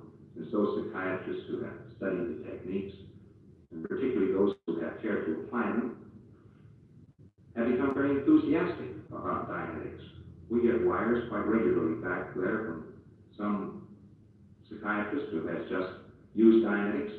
There was one at Missouri State. They said that Missouri State institution was very open-minded about Dianetics. Robert Moore Williams, a writer, went in there, talked to the head of it, and the two of them got together on schizophrenia. A young lady who had been insane for quite a while. And they worked her for several sessions, and then one day she lay down on the couch. She was insane, but when she got up off the couch, she was sane. And he said this psychiatrist was no longer open-minded about Dianetics. He knew that he had something new with which to treat his mental patients. And so they started to research on it further, and they started to work with it further. Now, I haven't heard anything about that. That was 2 months ago. About 10% of our membership in the foundation is composed of medical doctors and psychiatrists, but the preponderance being psychiatrists. These gentlemen want to heal people. They want people to be well. Naturally, when some engineer and mathematician suddenly walks up to a man who studied the human mind for 12 years and says, I have the answer, they don't say, well, he studied it for 15. They say, this is impossible, because he's not a specialist, or something of the sort. And I get into an argument, but if these gentlemen test it, they go ahead. Therefore, I don't try to sell Dianetics to any of these people, by the way. I don't have to sell Dianetics. I wish sometimes that I didn't have quite as many people interested in it. But the information should be that it would be very good. It's very good medical practice and very good psychiatric practice. When a person is severely ill, a psychiatrist or a doctor who is interested in this case certainly at all times should be consulted about the case. An auditor shouldn't go in just because he knows Dianetics and suddenly steal the case away and make a big show out of it. What this is mainly is trying to instill some good manners into the professions.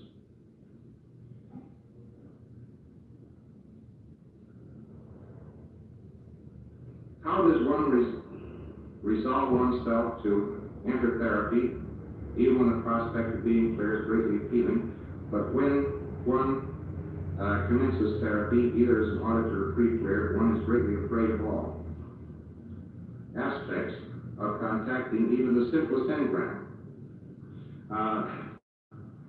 This problem isn't just Dianetics. There is a certain survival value, apparent survival value, in the hypochondriac, for instance, and there is the mental hypochondriac. I'm not using hard words now, I'm just trying to explain.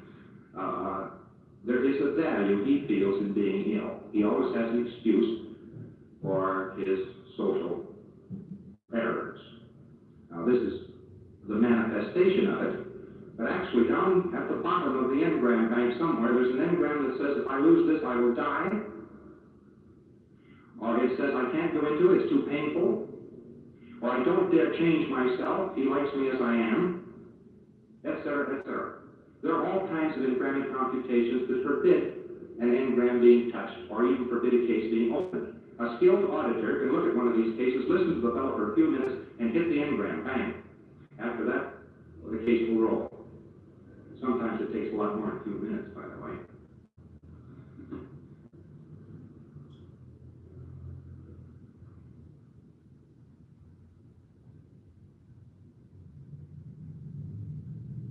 I get this one quite often.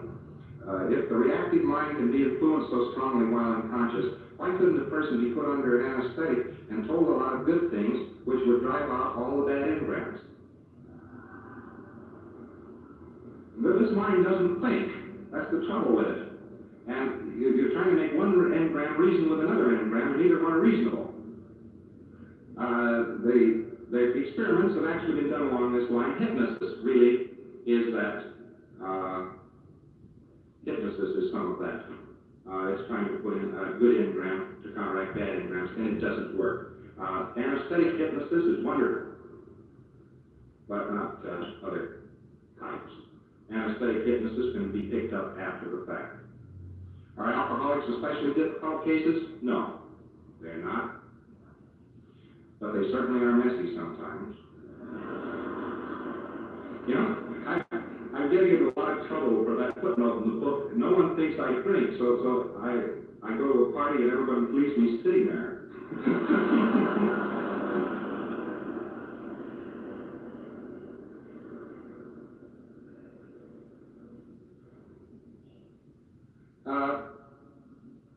Here is another common error here. Modern psychiatry has evidence that children exhibit neuroses before they reach an age where they know the meaning of language. How can you explain this when the child could not know the meaning of the words contained in its engrams? I remind you that the only reason words become active in engrams is because the analytical mind knows what the words are. Engrams are bodies of perceptics. There is a strip of perceptics. The words have no meaning in the reactive kind. I thought afterwards it was rather mean of me than anything for science. I tested a little baby 3 weeks of age that I knew had an engram containing a swear word. I remembered this mother having received that engram, and when the baby was born, at 3 weeks, I went over to the crib and I said this swear word to the baby. The baby flinched. And then I said several other words, just nonsense syllables, but said it in the same voice tone, and the baby did not flinch. And I said the swear word again, and the baby flinched. Obviously, the baby was reacting on this word, but he was just reacting on syllables. An engram is like a phonograph record. That's all. It doesn't think. And so, as a matter of fact, the dropping of a spoon, if contained an engram, will reactivate the engram. It doesn't matter what the word is. What is the difference between reverie and light hypnotic trance? There is rather a world of difference between the two, and I wish to caution you that we don't any longer use counting in Elizabeth, because we occasionally induce one of these light hypnotic trances. And they're very bad, and shouldn't be played with. So therefore, when we tell, reverie is very hard to induce, by the way. All you do is tell a person to close his eyes. And that is not a light hypnotic trance. But if you count to a person who has been hypnotized before by counting, he's liable to go into a hypnotic trance. So avoid it.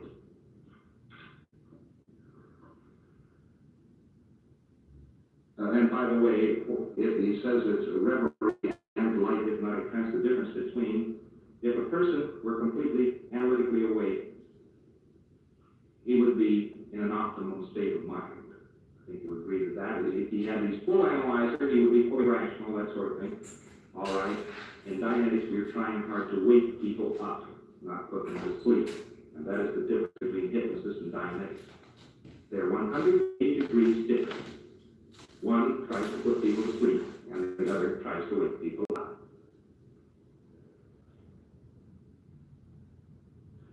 Please describe an experiment which could be performed by any medical man to demonstrate the existence of reactive memory during anesthesia without room for scientific doubt. This is a very easy experiment. One puts a person under sodium pentothal or some sedation, inflicts some pain just to make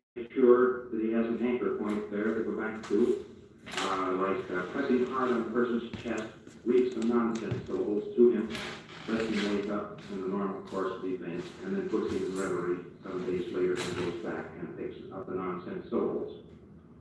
He will get them. The best way to do it, so is to prohibit such things as telepathy or whatever between the person who's doing it and somebody else, is to let a couple of doctors install this engram and then let an auditor who wasn't even there and who has no knowledge of it pick it up later. This experiment is very easily done, but I warn you it is very dangerous.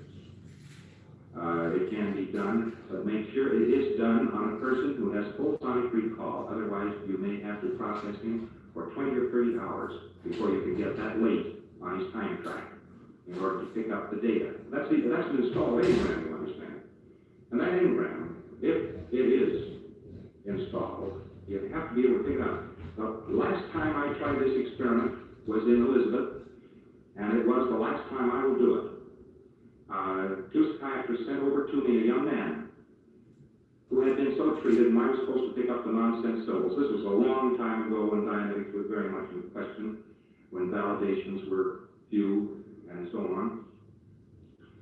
It would have been all right. They read the nonsense syllables all right. But the reading of his blood pressure, respiration, so forth, they mentioned these things. They talked around him. One of them sat on his chest, and they read the nonsense syllables through and cuffed him in the face. And then they said, well, he's certainly unconscious, isn't he? Yes, he is unconscious. And then they said, well, he won't be able to remember any of this anyway. I don't know why we're being so careful. He'll forget it a long time before he's in Elizabeth if he could remember it. And this fellow Hubbard won't be able to do a thing with him.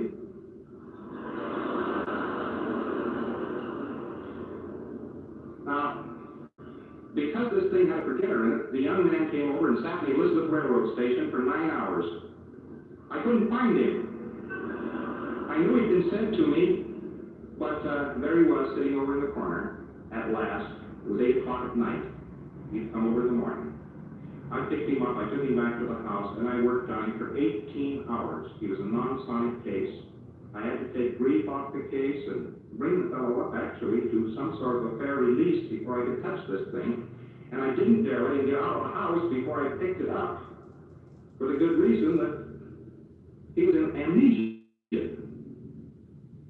So I picked it up and put it on a record, and I sent it back over to New York. I sent it back over with considerable disgust. And I won't do it again. But with those provisos, that test can be made. Make sure it's a sonic case, and don't say anything else but those nonsense syllables. And be sure to inflict low pain so it's easy to find. Anybody can do that experiment if he is very careful. What are the requirements of being a Dianetic professional? The requirements are to be bright and alert, to have a fair educational background. We would dearly love to have educational backgrounds of psychologists, but we find out that they do not necessarily make the best Dianetic auditors. Do not necessarily. Many times the basic purpose is good, and so on. The best Dianetic auditors to date have been writers. Only there aren't very many writers. There's Robert Moore Williams back there in Missouri, so on, there are other fellows around. We have a psychiatrist, Dr. Turner of Huntington, Long Island, is a very, very good auditor. He is magnificent. He's got that cool, calm detachment, so that he was working the paranoid skits, and the paranoid skits that particular day had brought a gun with him, and the paranoid skits rolled over and cocked the gun, and Dr. Turner took it out of his hand and put it over on the dresser and told him to go back to the engram. This man is the coolest hand with a psychotic I've ever seen. That's his natural business, and with all of his vast knowledge and experience in psychiatry, that man is invaluable. What makes a good Dianetic auditor is, of course, his own alertness, his ability to think, and so on, rather than based on his educational background. There's a sort of natural aptitude for it. I'm not going to rattle on here all night with these questions. Will there be another course of lectures here? And, well, these special classes, the 4 lectures there are taking up standard procedure and the latest developments and demonstrations. That will be the course. As far as the professional course is concerned, that requires a month, and there is a professional school now operating down in Los Angeles. We had to keep it operating. I was going to shut it down after I delivered my lectures there, but the pressure of enrollment is such and the demand for professional auditors is still such that 2 schools, one in the east and one in the west, seem to be indicated. So a school is there in Los Angeles. Is it advisable to practice therapy on your own children? If so, what age are they most receptive? Well, I hate to have to cover child dynamics here with you. A child generally can't be processed very much before he's 8, 9 years of age. However, take one exceptional case, little Joey, he's a junior. He was a fairly easy case at 6 years of age. I could run this little boy all the way back down the time track and do wonderful tricks with him. He was picking up, alertness and so forth. They got birth off the case and the chronic set of sniffles stopped. And he worked pretty well. He was 6, but that's very unusual. Many people, many children wouldn't be workable perhaps until they were 12, 13, 14, 15. You can, however, do it any child, any age, from 3 on. You can do straight wire, a new technique of direct memory, which occasionally keys out engrams. You can nearly always pick up some grief off a child. They're seldom very badly shut down. You can go in for grief engrams and pick them up. You can certainly better a child. But when you stop and think of some of the things that are in the reactive mind, in the engram bank, and you stop and think taking some little girl, 8 or 9 years of age, and sending her back down a time track to an engram bank, which if left alone would make a psychotic out of her when she's 20, she gets into it, she can't handle it. It's just too much. She doesn't understand it. It's too much emotion, and so on. And therefore, children should not be handled too young. If a child can't handle himself ably in life, he can handle his engrams.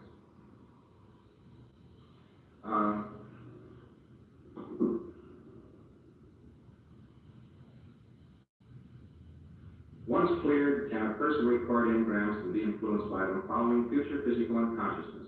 Undoubtedly. We ran a couple of experiments on this, and we found out the person could still receive engrams, but they were sort of on the order of blowing on his nose, and we were gone.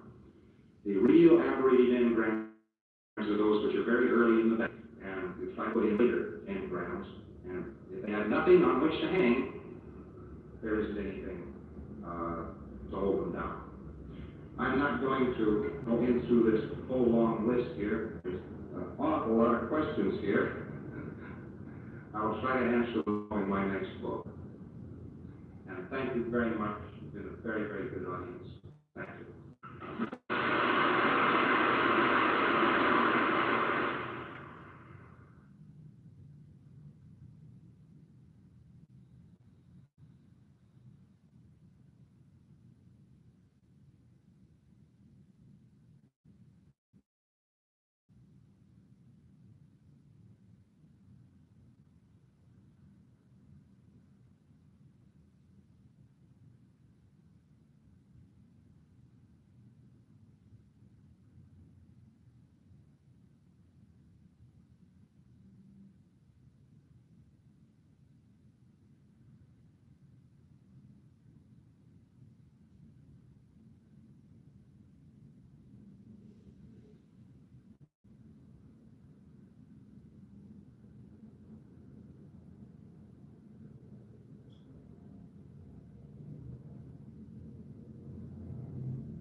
day number 5, or session 5, depending on how you're going through this program.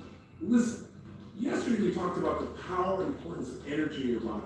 But you get a lot of physical energy and have it shunted by investing the energy in emotions that pull you down. Now, we all have times in which we get frustrated or overwhelmed or depressed or angry. We also have times when we feel euphoric and joyous and we feel excited about our lives. The secret is not to never feel the negative emotion. That's not real. This is not about positive thinking. This is not about denial. It's about the power of using your emotions as action signals. You see, every emotion you've ever felt in your life is really a call to action. And what I'm going to show you in this paper is how to make that happen. Now think about something for a moment. What is more important to you than the way you feel? Is there anything? You know, in my business seminars for years, I've asked people, I said, tell me anything you want in this world. And people say things like, I want more money, I want a better relationship, I want to know that the world has been better because I was here. And invariably, when I ask people, whenever they say I want these things, or they say I want to be fed because I've kept them there too long in the session, the bottom line is they'll say, well, if I had some food, I would feel better. Or if I made more money, I would feel like I had more power, or more control, or more freedom, or more security. Or if I was in a better relationship, I'd feel more love. But in reality, they don't really want the relationship, man. They don't want the money, they don't want the food, they just want to feel better. They want to change the way they feel. They want to change the emotional content of their life in that moment. And I think it's real important for us that we take a new look at emotions. That we see that some of the emotions that we consider sometimes to be negative, emotions that we think are most painful, may in fact be our best friends. They may be giving us signals that we need to make changes.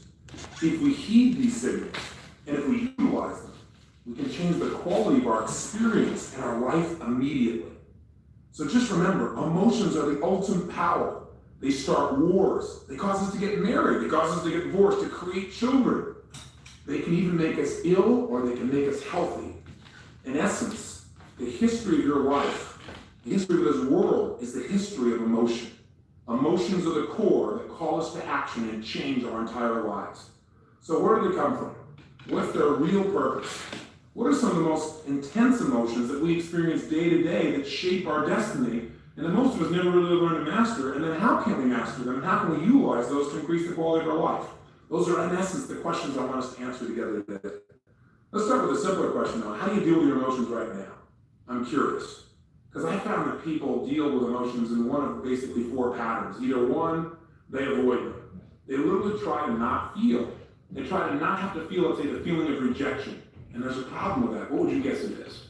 Well, yeah, if you're always trying to avoid rejection, you're never going to succeed. Because anything in life that requires you to deal with other human beings on a massive scale, where you're taking a step forward, when you're trying to create change, exposes you to a point where somebody may disagree with you. They may reject you. See, the ultimate fear of rejection keeps people out of relationships. They never get to have the feeling they do want, which is love, or intimacy, or a feeling of connectedness, because their fear of rejection keeps them out of it. So you can't ever avoid completely negative emotions. They're part of life, and they cause us to grow. Some people don't try to avoid emotions. Instead, they go into the I'm going to endure it phase. Or worse, I'll endure it, but deny it. Those people usually try and disassociate from their feelings. They try to say, well, it doesn't feel that bad. But meanwhile, they keep stoking the fire inside themselves by thinking about how horrible things are, or how someone's taken advantage of them, or how they do everything right, but things still turn out wrong. Why has this always happened to them? In other words, they never change their internal conversation. They never change their internal focus or their physiology. They keep feeling like heck, but they try to pretend like it's not there, deny it or disassociate it. And inevitably, this erupts, because the more you don't listen to the messages of your emotions, the more intense they get. They keep hammering on the door louder and louder to try to get through to you. And all of a sudden, you feel worse and worse and worse. Or the third thing I see people do is they use it for competition. You got it bad, let me tell you how bad I feel. It's really going to make your life better. And I hear people do it all the time. Yeah, my work's so horrible, let me tell you how terrible things are. You think that's bad, I'll show you terrible. And sure enough, people get in a match to see how bad they can make each other feel about their own lives. You want to stay out of that place. Hopefully you go with a fourth way of dealing with emotions, and that is to learn from them and utilize them. Now, where do they come from? Do they just attack us like a virus, where all of a sudden we feel something? Or as we all know, they come from other people, right? For example, if you feel loving, it's because of what somebody else did. They came over and told you they loved you, or they hugged you, or they touched you a certain way, or they kissed you, and that's what made you feel loved. Is that really true? When somebody touches you and you feel loved, the reality is you feel loved because you choose at that moment to create those feelings within yourself. You allow yourself to have those sensations. You have some rules, some criteria that say when X, Y, Z happens, then I get to feel loved. And then at that moment, when all those criteria are met, somebody hugs you, kisses you, says they love you, etc., you then in your own body create these sensations that you call love. You release those sensations. You put yourself in that physiology at that moment. Conversely, if you feel bad, if you feel angry, if you feel overwhelmed, depressed, frustrated, lonely, all of these emotions are also created by only one person, you, by what you choose to focus on, or to be even more specific, by the meaning that you attach to any experience in life. Let's repeat that so we remember. How you feel at any moment of time is really the result of the meaning that you've given to your experience. In other words, let's say a man opens a door for a woman. How does that woman feel about that? Well, the answer has nothing to do with the actual event, but rather her interpretation of the event, what she chooses to label that event as meaning. Some women feel demeaned by the process. How dare you, you male chauvinist pig? You can imagine how some guys look back and go, what is the matter with her? Because what it meant for him was respect. Or it may have meant for him he was doing it out of appreciation, or love, or just simple caring. See, what we feel is not based on our experience, but again, on our interpretation of our experience. It's the way we represent our experience that determines how we feel. And look again at that word represent. It means, if we spell it out, represent. In other words, something just happened. Now, after it happened, you take it into your five senses, and you make a representation, another presentation of what happened inside your head. The way you represent those events will determine how you feel. So I guess in this case, this woman took the simple act of man opening the door with a smile on his face, and she represented it inside of her head as he's trying to take advantage of me, he's trying to make me less than him, he's trying to dominate me in some way. We must be very careful of the meanings we attach to things, because those meanings basically determine the quality of how we feel in our lives. We must make sure that the emotions we feel are appropriate, that in essence they empower us instead of disempowering us. There are no negative emotions. There are no bad emotions. Every emotion serves us as long as we interpret it in a way that adds a powerful meaning to our life, something that moves us forward instead of backward. Now let's go a step further. Why don't you just analyze the difference between two emotions for me, just by experiencing them, if you would. Stop for a moment right now, and I want you to think about something that you'd like to have happen in the future. And what I'd like you to do is hope that it will happen. Just take a moment, stop for a second, close your eyes if you can. If you're in your car, this is not a very useful exercise. Okay, you might have to hope with your eyes open. I hope you keep your eyes open while you listen to me here. But right now, I want you to think of something you want to have happen in the future and just hope that it will occur. Just hope. Notice how this feels. Now, I want you to notice, do you see like two different possibilities when you hope? I'm curious, do you see it working out, not working out? How does it feel to hope? Now, open your eyes, kind of change your state a little bit, move your body around, change your physiology. And then secondly, I want you to try another emotion. I want you just for a moment to close your eyes and think of this thing you want to have happen, but expect it to happen. Put yourself in a state of absolute expectation, where you absolutely expect, you know it will happen. And as you expect this will happen, as you know it will happen, you create that in your body. Right now, I want you to notice how that feels, and also notice how this is different than hope. And then as you do, open your eyes. And what was the difference? Now, when I ask people to do this in seminars, one of the first differences that people will tell me is that hope for them, when they hoped, they saw two different examples. They saw it working out. They also thought of the possibility of not working out. In other words, they held two different options of what was going to happen in the future. And they didn't feel very certain. When I ask them which one they like better, they always say they like to expect better than they like to hope. In addition, they'll say things like, well, I felt like when I was hoping that I was passive, but when I was expecting, I was active. I felt moved forward. I felt more intensity. So what I begin to hear is the difference in these emotions for a lot of people is the way you represent them. That is, you focus on both possibilities. When you hope, when you expect, you just focus on one possibility. This is what's going to happen. That's all you picture. That's all you notice. That's all you think about. In addition, there's this movement when you expect, this sensation, this tension, but it's a positive tension. All emotions have different components. We will learn how to use those components to intensify our positive emotions and to lessen our negative emotions. And I just like to do this exercise for another quick reason. I want to reinforce something. Were you able to hope this thing was going to happen in the future a moment ago? And were you in fact able to expect it, to create that feeling in your body? Then once again, I've proven to you that you do control your emotions, don't you? There was no reason to expect it. Nothing I said had changed the content of whether or not you would succeed. I just told you to choose to expect something would work out, and you did it, didn't you? And did it feel better? So remember, you're always in control of how you feel. Nothing in the environment controls you. It's the way you interpret the environment, the meaning you give, the rules you have that determine what positive or negative feelings you give yourself. So why do we have emotions in the first place? What's the purpose? Especially, why do we have these painful emotions? You might say, I know what these powerful positive emotions are for because I deserve ecstasy. Well, I agree with you. You deserve to feel great, and they're a reward system. And some people look at pain as if it were the punishment system. And sometimes it is. When we don't follow our own rules, and we don't live by our own values, by our own life standards, then we certainly give ourselves pain as a way to keep ourselves on track, because we want to avoid pain. But I think negative emotions serve a very powerful, positive purpose. And that purpose I've already alluded to when we started this tape. Negative emotions are a signal that a change is needed. Let's think about this for a moment. When you feel an emotion like fear, an emotion that most people try to avoid at all costs because it's just too painful, or any variant of that emotion, like worry or concern or terror, when you feel those emotions are giving you a signal. Rather than just try to avoid the feelings, you should listen for and notice the signal and utilize it. The signal of fear is you must prepare. Well, it's a valuable signal. It's in your body for a reason. It's saying to you that something may be coming in the near future that you better be prepared for, either prepared to cope with or prepared to deal with. That's valuable information. We don't want to deny that emotion. We don't want to avoid it and pretend it's not there. That's how Niagara happens. That's how people get in trouble, emotionally, physically, financially, in their relationships. They don't want to feel the fear that the relationship's not working out, so they pretend it's still going great.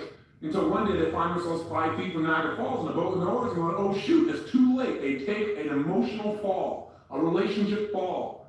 Make sure that these emotions serve you. And the way to make them serve you, I think, is to realize that every emotion has a message for you. And what you want to do is not make it wrong, not avoid it, not freak out about it, not make yourself wrong for feeling it, but to do 6 things. Number 1, identify what the emotion is.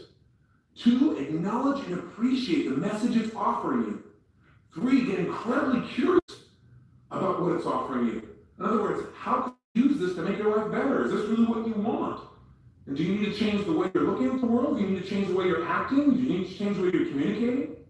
And then 4, get yourself to feel reassured by seeing that, hey, you've worked this out in the past, you made it through this emotion before. 5, get yourself certain that you can handle anything like it in the future by rehearsing using this emotion as a tool of empowerment. And 6, take action and change your own life. Those 6 tools that I just whipped through real fast are what we're going to learn to utilize, not just in changing how we feel, but using how we feel, even those negative feelings, to make our life better. Now, I want to mention something. In working with people in Date with Destiny seminars, I've learned an incredible amount about human emotion. In order to attend the class, people have to fill out like 18, 19, 20-page questionnaires, it turns out to be for most people, describing every emotion that you feel in your life and what triggers it. What do you value most about each of those situations? If there's any one thing I've learned by going through all of these forms, is that human beings seem to have unlimited ways of describing negative emotions. I get to read about how people get to be frustrated and insecure and lonely and bored and sad and angry and impatient and annoyed and anxious and unsure and guilty and unworthy and depressed and disrespected and humiliated. Can you believe I do this for a living? I can't believe this. But the good side is this. I get to also read about how they get to have joy, love, success, abundance, contribution, flexibility, creativity, power, impact, curiosity, wonder, beauty, spirituality, respect, sincerity, integrity, kindness, confidence, ecstasy, you name it. We have lots of pleasure we can have in our lives too. The challenge is that most people, though, spend more time in the negative. They spend more time trying to avoid those negative emotions instead of using them. So what I try to do is to sit down and say, okay, there are all these different ways of describing emotion. The question is, do enough of them fall into a group of categories that we can chunk them down? In other words, you might say, well, I'm really feeling concerned or worried or anxious or scared or terrified, but that really all is just forms of fear, right? So what I'd like to do in this session, at least, just for the sake of our conversation and for our ability to deal with our emotions, is to take and create a model for each other. A model that I've created where basically I fit all emotions into 10 categories.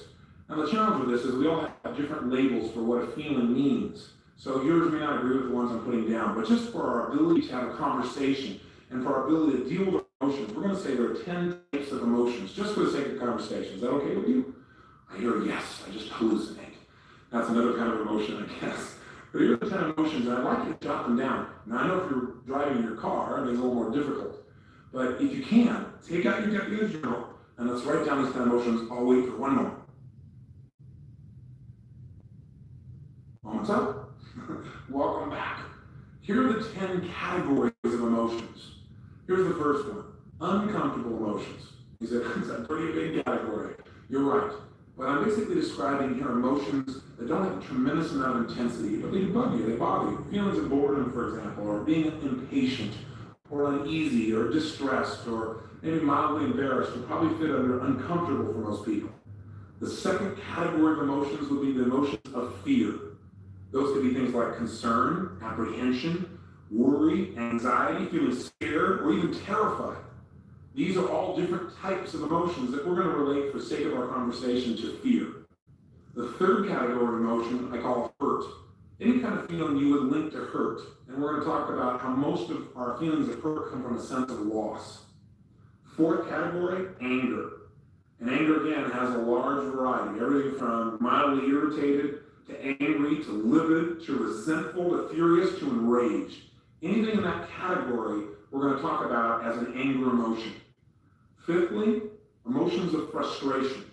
These are any emotions you would link to being held back or hindered in your pursuit of something. Sixth, emotions of disappointment.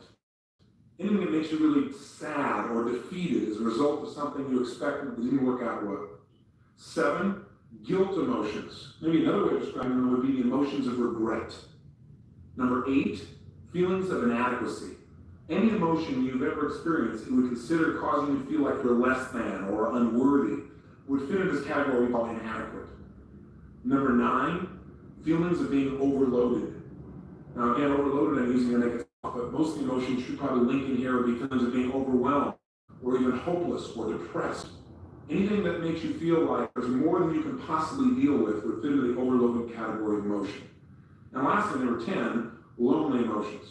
Anything that makes you feel alone, like you're lonely, like you're apart from or separate from, would fit into this category. So again, the 10 are 1, uncomfortable feelings, 2, any feelings of fear, 3, any feelings of hurt, 4, any feelings of anger, 5, any feelings of frustration, 6, any feelings you would link to disappointment, 7, the category of guilt and regret, 8, feelings of inadequacy, 9, feelings of overload, overwhelm, hopelessness, or depression, and 10, any feelings you link to loneliness.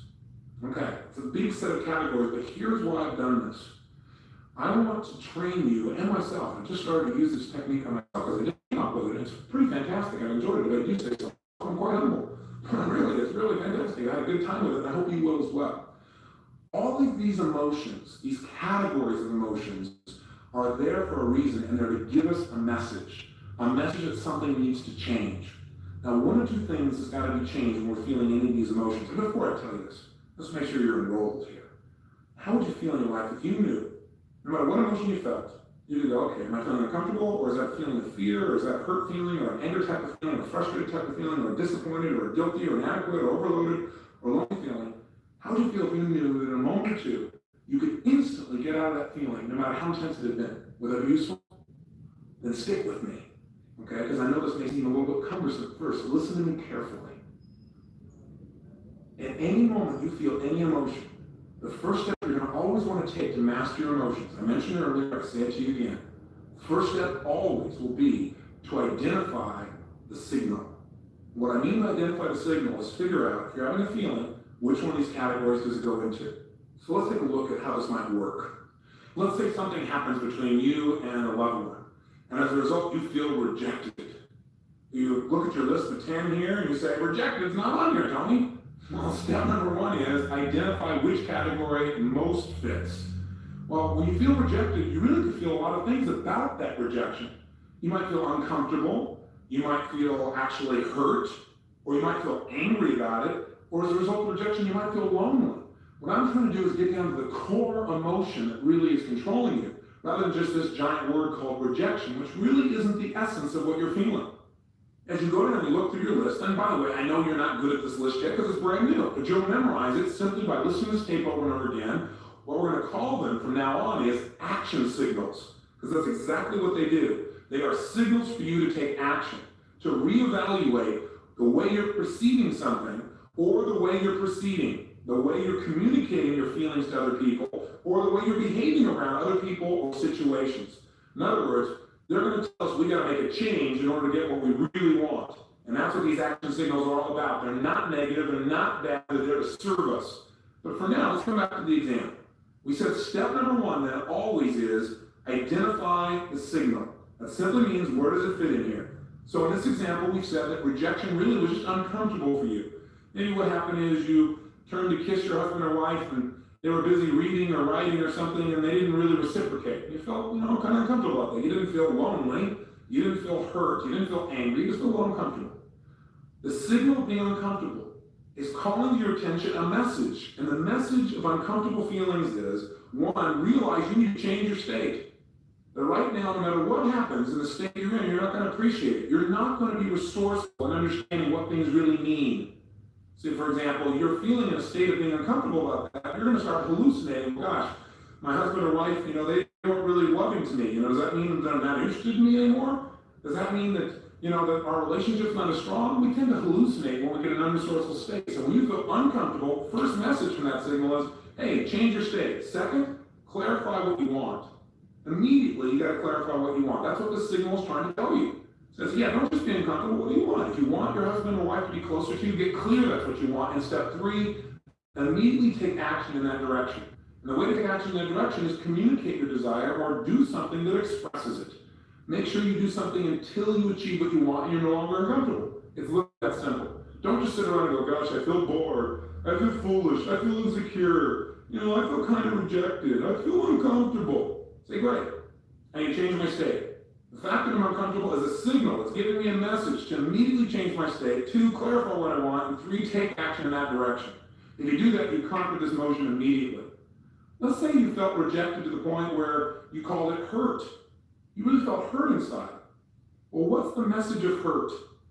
When you feel the sensations you call hurt feelings, that signal's giving you a different message. And the message there is that there's an expectation you have that's not been met, and you have a sense of loss. That's why it's more intense than just being uncomfortable. You feel like you've actually lost something. Now, the challenge with this, as with all these emotions, is that when you identify the message, you must immediately clarify what has to be changed. I've mentioned this twice on the tape in passing, but I want you to hear this right now. Whenever you have what you used to call a negative emotion, you're now going to call an action signal. You know that action signal is signaling you need to change one of 2 things. Either your perception or your procedure. Now let me clarify what I mean by that. Your perception might be, for example, that, gosh, you feel hurt. You feel like your husband doesn't love you so much anymore, your wife doesn't love you so much anymore because, gosh, when you first met, boy, all you had to do was, look at them and they dropped a newspaper and came over and hugged you. Now they don't. You have a sense of loss and that hurts you inside. And that hurt is a lot more painful than the feelings of just being uncomfortable. The point, though, is this. Is this an appropriate emotion for you to feel based on this situation and this time with this person? And that's really the question we want to ask ourselves whenever we have an emotion. We know that we have that signal. We need to first identify it, and then secondly, immediately appreciate this signal is offering us a message, and the message is we need to change. Again, our perception or our procedure. So our perception might be, person doesn't love me. Do we need to change our perception? Do we have some rules that are inappropriate in this situation? And the answer here probably is yes. Wouldn't you agree? This person is just wrapped up in what they're doing because they're just immersed. It doesn't mean they love you any less. What this emotion is telling you is you need to change your perception because otherwise you're going to feel pain for no reason. You might also look at the same situation as a symbol that you need to change your procedure. Procedure means the way you're proceeding with this information. In other words, what this may be is a signal to you that you and I are communicating your real needs to your husband or your wife.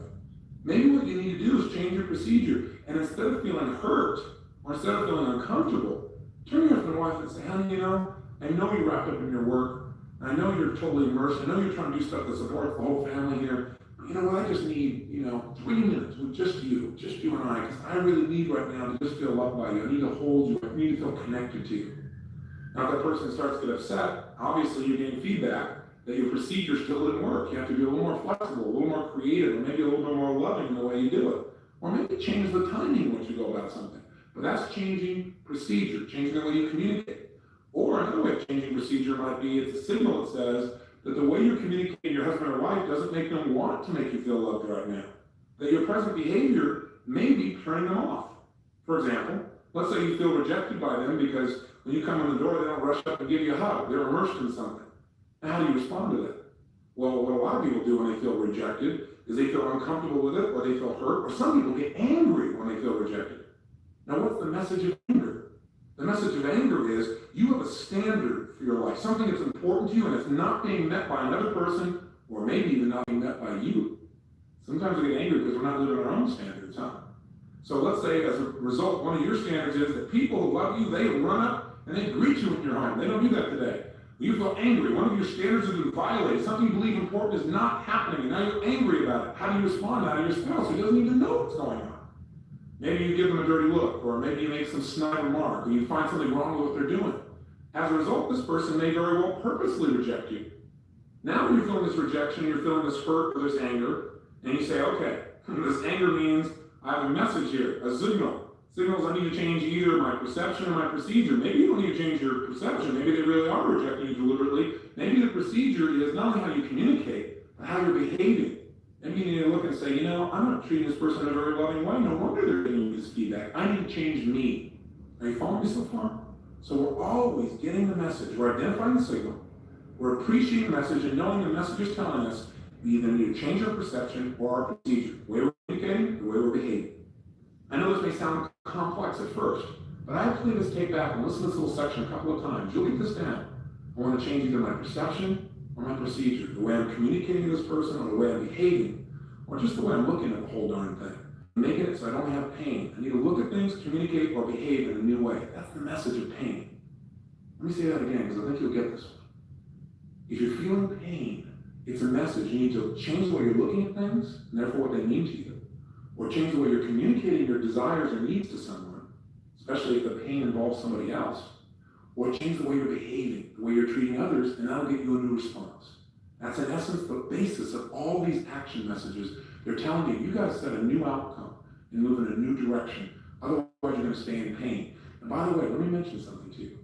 If you ignore a message, if you ignore one of these signals, one of these action signals, whether it be the signal of feeling hurt or fearful or angry or frustrated or disappointed or overloaded, that signal doesn't go away, it intensifies.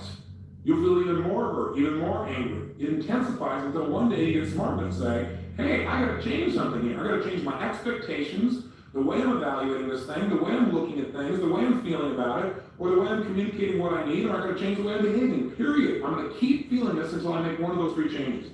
It's that simple. Next, once you've identified the signal, i.e. you've identified, you said, I was feeling rejected, and what that really means is I'm feeling uncomfortable, or it really means I'm feeling hurt, or angry, or lonely, or whatever. Then the second step is appreciate the message. Respect that emotion. Don't make your emotion wrong. So many times we say, well, I don't want to feel rejected, or I don't want to feel bad, or I don't feel angry, I don't want to feel hurt. Don't do that. Appreciate it. It has a message for you. It means you got to change. But it also means something very specific depending upon which emotion these 10. So before we go any further, let me review with you what the messages are that each one of these 10 signals is giving you.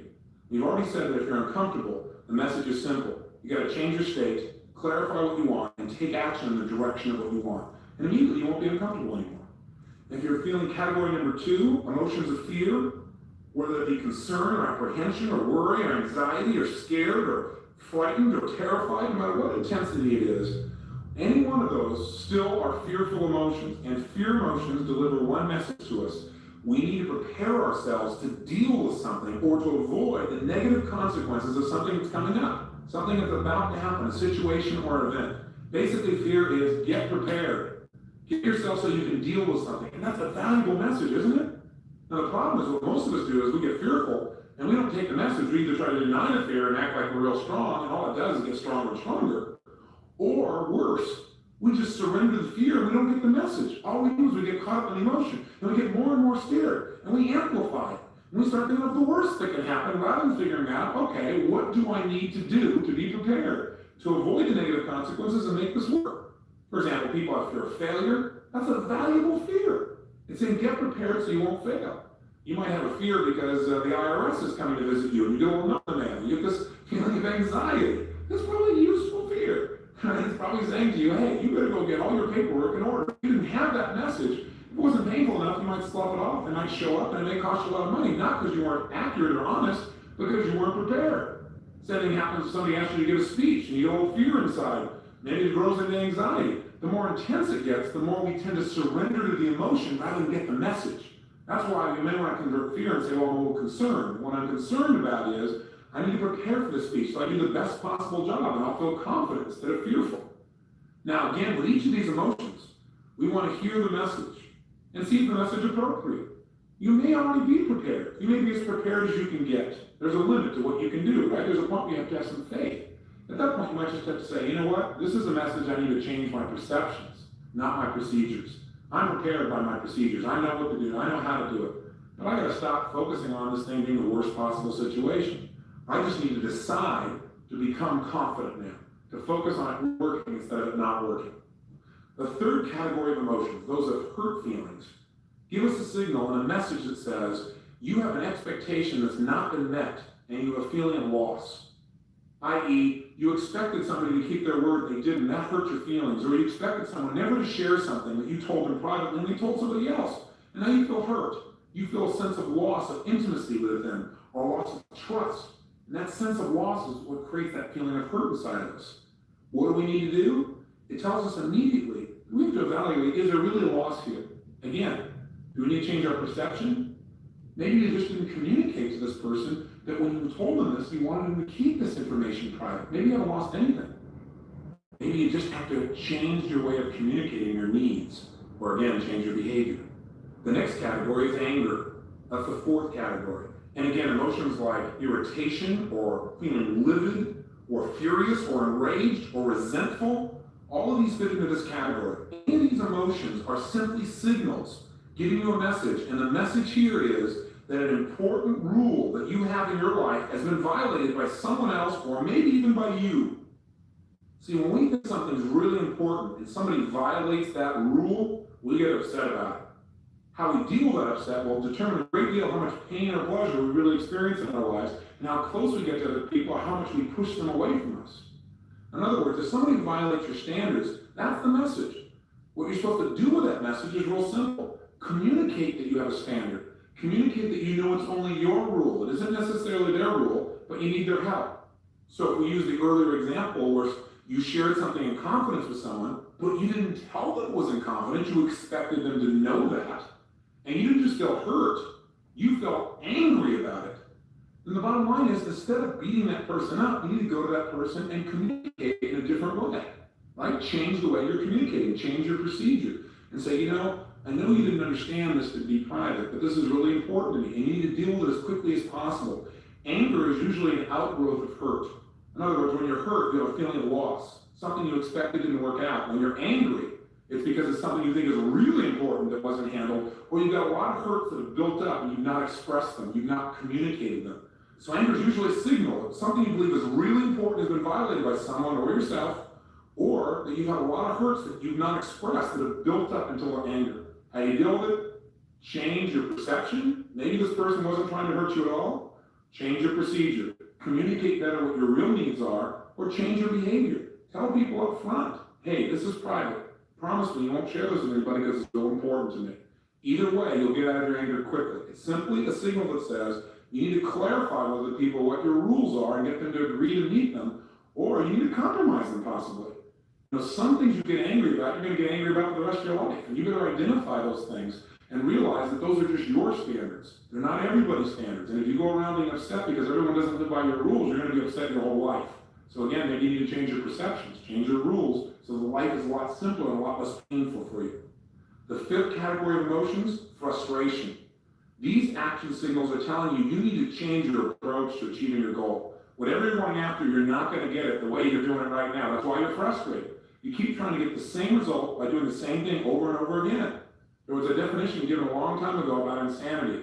It said insanity is attempting to get a new result by doing the same thing over and over again. It'll never work. So you've got to change your approach. When you feel frustrated, just know, hey, that's a message. I got to change my approach. I need to be more flexible in this situation. Category number 6, disappointment. If you start to feel disappointed, that's a signal. And that signal is bringing you a message. And the message is that you need to realize an expectation you have, an outcome you're going after, is not going to probably happen unless you change your expectation and make it more appropriate for the situation at hand.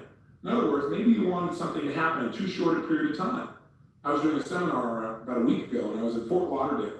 And I was in the restroom, and this man recognized me and came up to me. It's always interesting when you're in a restroom and people come up and ask you for advice about how to change their life. Seems a little inappropriate. But anyway, the bottom line is, it made me uncomfortable, actually. And I guess I had to clarify that I needed to change my state, clarify what I wanted, and take some new action, which I did right then and there. I won't give you the details. But the bottom line is, this man told me, he said, gosh, I'm hoping you can help me turn my whole life around. He said, because I've been doing everything I know. I've been listening to every tape there is, I read every book, and I've been doing it all, and nothing seems to be working. He said, I feel like I'm so disappointed. I do everything but he said, and my life still isn't working out. He said, I just feel like I just could take my life. And I said, well, you want some help?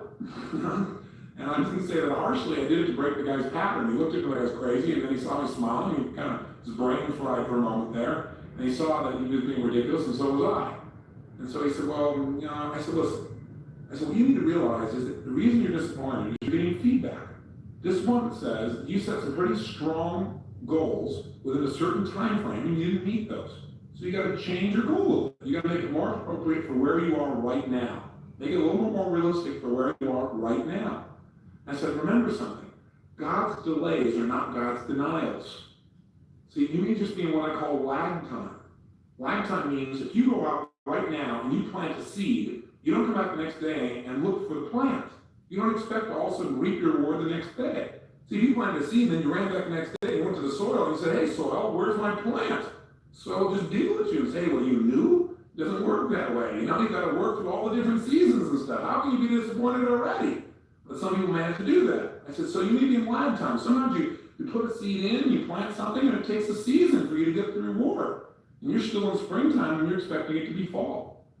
Realize disappointment says you need to change your expectations. You need to change simply your view of things and come up with a more appropriate outcome for the time that you have involved, the people you have involved, the situation you have involved.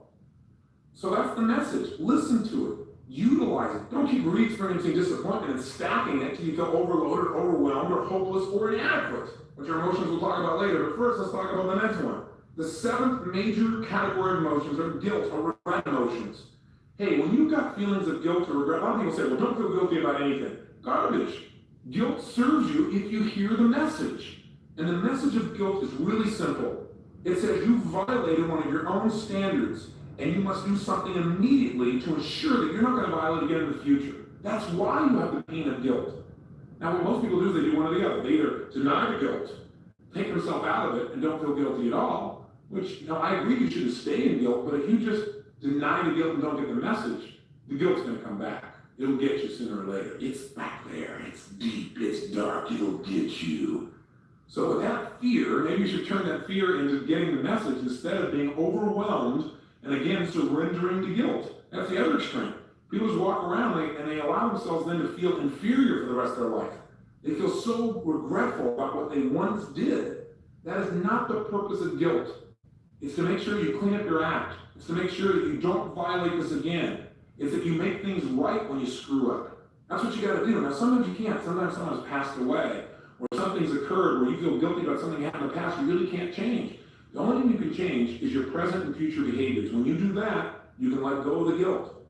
That's the message it offers you. And again, when you immediately feel the signal, what do? You identify the signal and you realize, hey, I'm feeling regret or I'm feeling guilt. Secondly, you appreciate the message. It's a message that says you need to change something, either your perception or your procedures. Maybe you're feeling guilty about something you shouldn't feel guilty about at all. Have you ever done that? I know I have. I felt guilty one time because I didn't help somebody feel happy enough. I used to run around. If everybody around me wasn't happy, I feel guilty if I felt good. How stupid.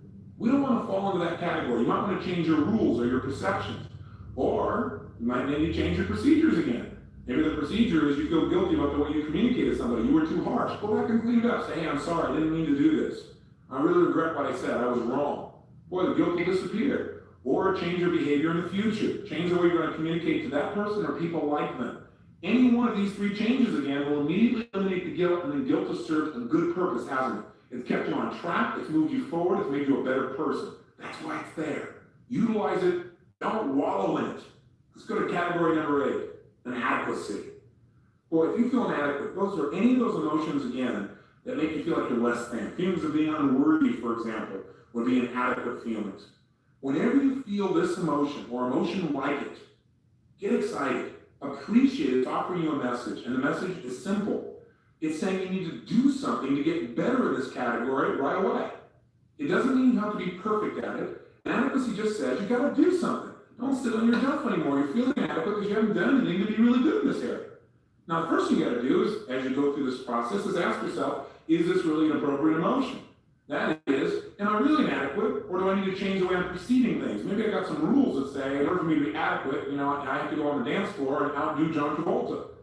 That's probably inappropriate perceptions. You need to change the perceptions, or maybe changing the procedures, which is, I need to prepare myself by doing something right now to get better. One thing you could do is just go practice. One thing you do is go out and initiate some communication. So inadequacy is a message to get up and do something to become better, or to change your criteria, to look at what you're doing and make it easier for yourself to feel adequate. You probably got rules that are too harsh. Now, category number 9. This is one of the categories that I think immobilizes and destroys more people's lives than virtually any of the others combined. And that is a feeling of being overloaded or overwhelmed or hopeless or depressed. They all fit together. I use overloaded to make it sound simpler. Because if you say, gosh, I'm depressed, you'll immediately feel much more intensity than if you say I'm overloaded. The key here is to realize that this is a signal. When you feel hopeless, depressed, overwhelmed, or overloaded, the message that's offering you it is that you need to reevaluate what's most important to you in this situation. Sit down right now and decide what is absolutely important, what's a necessity for you versus what's a desire. Write down all the things that are most important for you to accomplish.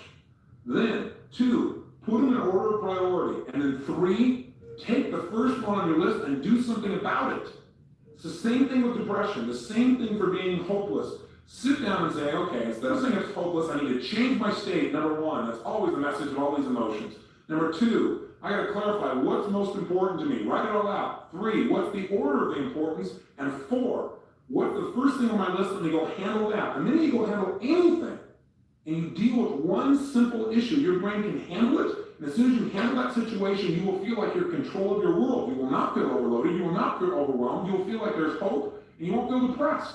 Your self-esteem grows when you do something to take control of events, instead of having events take control of you. And all I have to do to take control of events is chunk them down. Pick one thing and master it. Go to number 2 and master it. The message is simple. You're trying to do too much in too short a period of time. You're looking at the whole world and expecting everything to be perfect overnight, and you're feeling like you can't handle it all. Chunk it down. Here's the final category. Category 10, feeling lonely. Have you ever felt really lonely?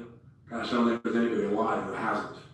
But what does it mean when you feel lonely? What is the message that you should get from that signal?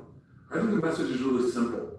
What we really need at that moment, the message is telling us we need a certain connection with people. The challenge with that message is a lot of times people take the word connection, or the idea of the need for a connection with another human being, and they make it into a sexual connection or instant intimacy. And they feel frustrated because even when they have that, they still feel lonely. What we really need to do is identify what kind of connection. Maybe you do need an intimate connection. Maybe you just need some basic friendship, or someone to listen to, or somebody to laugh with, or someone to talk to. It's really important when we feel lonely to just say, hey, this is really neat. What's great about being lonely is it says I really care about people. I love to be with people. And I need to find out in what way I want to be with somebody right now. And then take an action immediately to go in the direction we want. In other words, all 10 of these emotions are a message to our brain to say, hey, what you're doing right now isn't working, and you need to change it. Either change your perception, change what criteria you're using, your way of looking at things that makes you feel this way, because your perception is not appropriate, or change what you're communicating. You're not communicating things in a way where people know your needs, or just change your behavior. What you're doing isn't working. Change your approach. So whether it be fear, where you're saying, hey, what you're doing is you're not prepared enough, get more prepared, or change your perception, you are prepared, you're just making a criteria for yourself, you have to have too much to feel prepared. You're feeling fearful because your criteria are too intense, your rules are too hard to meet. Change it and look at it and see that you really are prepared. Or there'll be something like regret, where again your brain is saying, hey, something you did isn't working, you broke your own rules in a way that doesn't work for you. Either you really didn't break your rules, your perception's unfair, or you broke your rules and you need to change it. You need to do something so that you'll never again break these rules. You'll never again go through this kind of pain because it's not appropriate. That's in essence how we want to deal with these 10 emotions. What you want to do is get to know these 10, review them over and over again so that when, hey, you have an emotion and you say, my gosh, I'm feeling jealous. First step, identify the signal. Which of these 10 categories does it fall into? Well, gosh, jealous, what is that? Do I feeling angry feelings or am I feeling fearful feelings about jealousy? You might say, well, I'm really feeling angry. Well, then there's a standard that I have that's been violated. First step, do I need to change my perception or my procedures? As I respect the emotion, what is the meaning I should take from this? What's the message? Well, maybe, the fact that they said hello to this other person, maybe I need to change my perception. Maybe that's not so bad. Maybe I shouldn't feel jealous about that. Maybe that's an unfair rule, unfair way of looking at things. Or maybe I need to communicate my needs. That it wasn't just a conversation, it's giving that person a kiss like that doesn't meet my rules. And I need to communicate that to that person so they know, so that they can respect my values, so they can respect what my needs are. Or maybe I can change my behavior, and when I start to feel jealous, instead I can just go and share more intimate feelings, more loving feelings to this person I was jealous of. Maybe it'll change the whole quality of the relationship right then and there. So now that we understand the messages, the 10 messages, and again, I know you need to review this, let's take a look at the 6 steps. I've given you the first 2, I've repeated them over and over again so that you'll remember them. What's step 1? You feel an emotion, I don't care what it is. Let's say you say, I feel destroyed. Number 1, immediately identify the signal. What is destroyed? Is that uncomfortable? No, it's more than that. Is it fear? No. Is it hurt? Yeah, it feels really hurt. That's what it is. So you identify what it is. 2, appreciate the message. Saying I gotta change something. Okay, do I need to change my perception? Or do I need to change my communication of my needs? Or do I need to behave differently? What do I need to do there? And what's the specific message? What's the specific message that hurt offers me? Hey, there's an expectation I have that's not being met, and I have a feeling of loss. Then I go to step 3 of the 6 steps, and that is, I gotta get curious. What I need to do is get curious. What do I really want to feel? And what would it take to make that happen? So here are the 4 questions you're gonna ask to get curious. You've identified the challenge, you appreciate the message, you respect the fact that your emotions are helping you, they're giving you a signal to take some kind of new action. Now you're curious. And your curiosity is, well, how do I really want to feel? Let's say you were feeling destroyed, which is really just hurt. How do you want to feel? Well, I want to feel confident, or I want to feel loved, or I want to feel connected. As soon as you identify what you want to feel, you're moving in the direction you want to go. All these emotions are telling you is you need to refocus on what you want, take some new action. So ask yourself, what do you want? How do I want to feel? Second question you want to ask from a curious state of mind is, what would I have to believe in order to feel this way right now? So you might say, well, what I want to feel is close friendship instead of pain. And so the next question you ask is, what would I have to believe in order to feel that way? Well, I have to believe that nothing could ever violate my sense of friendship with this person, that they really do care about me, that that feeling is really there. Third question, what am I willing to do to handle this right now so I can feel this way? Well, I'm willing to believe that. I'm willing to trust. I'm willing to have that faith. I'm willing to communicate to that person that I love them no matter what. I'm willing to ask them, what does it take for us to really have friendship here and not to be in a position where I feel destroyed by the way somebody communicates? And the fourth question is, what's great about this, or what can I learn from this? You might want to ask yourself, well, one of the things I learned is that I contributed to these feelings by my rules, by the way I looked at things, or by my intensity. So what can I learn from this so in the future I never have to go through these feelings again? Again, if you can get curious about your emotions, and what created them, and what you can learn from them, and how you can make sure you don't have to go through the pain again, then sure enough, you can accelerate your growth in life, experience a lot more pleasure and a lot less pain. Step 4, you get confident. How do you get confident? You reassure yourself that you can handle these emotions right now by remembering times when you've handled them in the past. Are you following me on this? Have you ever felt jealous before, and then you got over it? Can you remember a specific time? Or have you ever felt destroyed, really hurt, but you got over it? Go back and remember a specific time when you really felt hurt and somehow you got over it. You didn't think you could, but maybe you communicated to the person, or maybe you changed your state, or you asked yourself a good question like, what else could this mean? Maybe this person isn't trying to destroy me, they're not trying to hurt me. Maybe they're just stressed out. Maybe it's not even about me. Maybe people are doing the best they can with the resources they have. Remember a time when you're able to deal with the emotion, and that'll make you confident you can deal with it right now. Step 5, get certain. And what I mean by that is, to be certain you can handle this, stop right now in your mind and imagine coming up with different ways of handling this emotion. Come up with 3 or 4 different ways where that jealousy comes up and you communicate it to somebody else in a way where they're hearing you. And if one doesn't work, you try another one. You rehearse it in your mind several times. Where you see yourself, okay, one time expressing it by saying, I know I'm wrong, I have this perception. Another time you say it with a smile and say, I'm a little crazy at times, but this is how I felt here. Another time you do it by giving the person a hug and whispering, I need your help. See, you look at many different ways of communicating something, so you deal with the emotion and you rehearse it. So pretty soon you feel confident. Gosh, I got lots of ways of expressing my emotion in a way that empowers me in my relationships rather than disempowers me. And finally, step 6, get excited and take action. Do something right away that reinforces you can handle this emotion. Go make that communication to the person you need to so you don't stay stuck in the emotion. Go express your emotion in some way that reinforces that what you've rehearsed inside your mind and what you got curious about, the new distinctions you made, really do work for you. That really you can change the way you feel, and you're doing it right now. 6 simple steps, 10 emotions that you can recognize. How do you get good at anything? The answer's pretty simple. Practice. I hate that word practice though. I'm going to say do it. Because practice implies maybe you're not very good at it. The way you get good at something is you do it. And every time you do it, you try and do it even better. You don't ever practice. You're always going for it full out, having fun with it as well. And the best way to deal with emotion, as you remember, is kill the monster while it's little. Make sure you deal with those anger emotions when they're at the level of a little bit irritated, not when you're enraged. If you handle them at the level of a little irritation, they're a lot easier to deal with. Also, remember the tools you've already learned.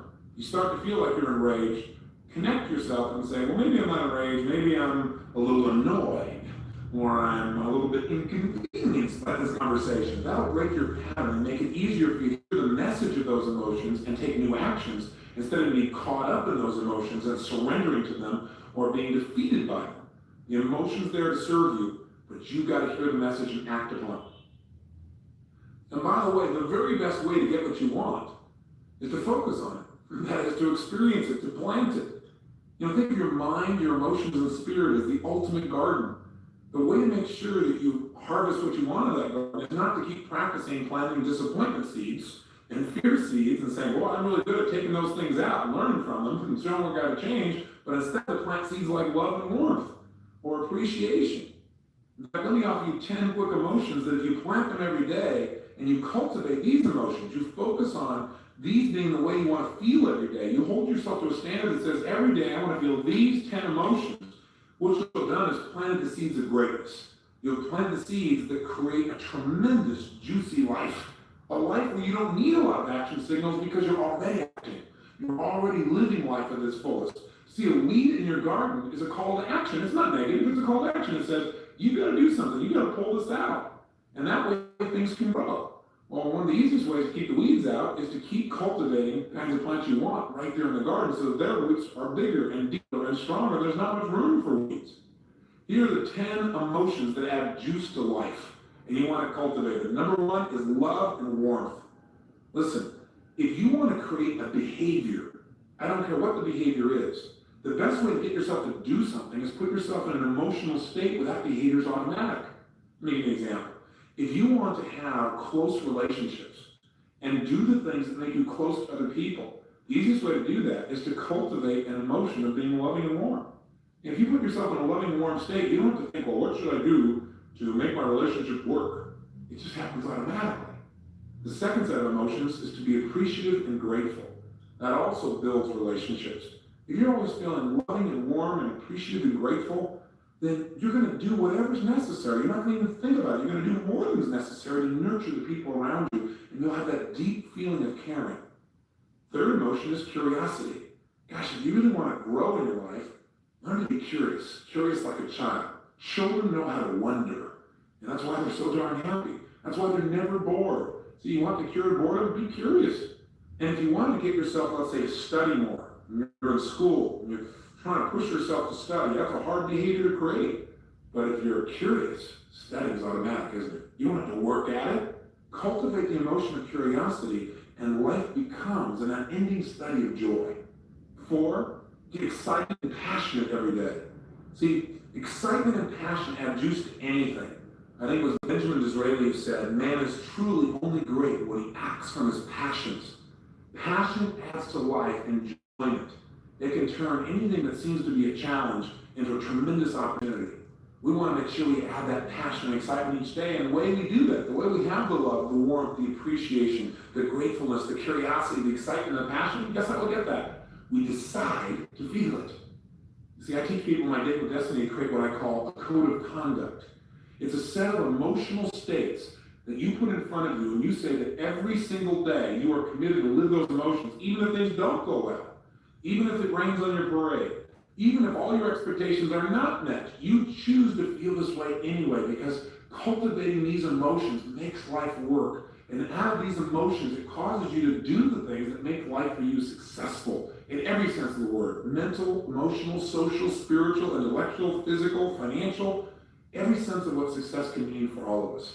So we want to cultivate each of these emotions. 5th major emotion to cultivate, determination. Hey, you want to go on a diet? You want to get yourself to follow through? It's really hard to do, isn't it? Most people fail because they try to push themselves to go on a diet rather than putting themselves in a state of determination. See, if you're determined, now a diet is easy because you're in an emotional state where the appropriate behaviors happen automatically. The 6th powerful seed to plant to make your garden grow with joy and passion and energy, flexibility.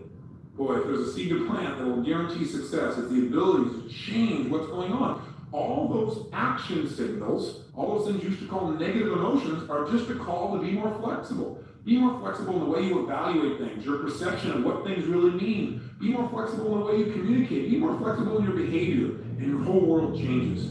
The 7th major emotion, confidence.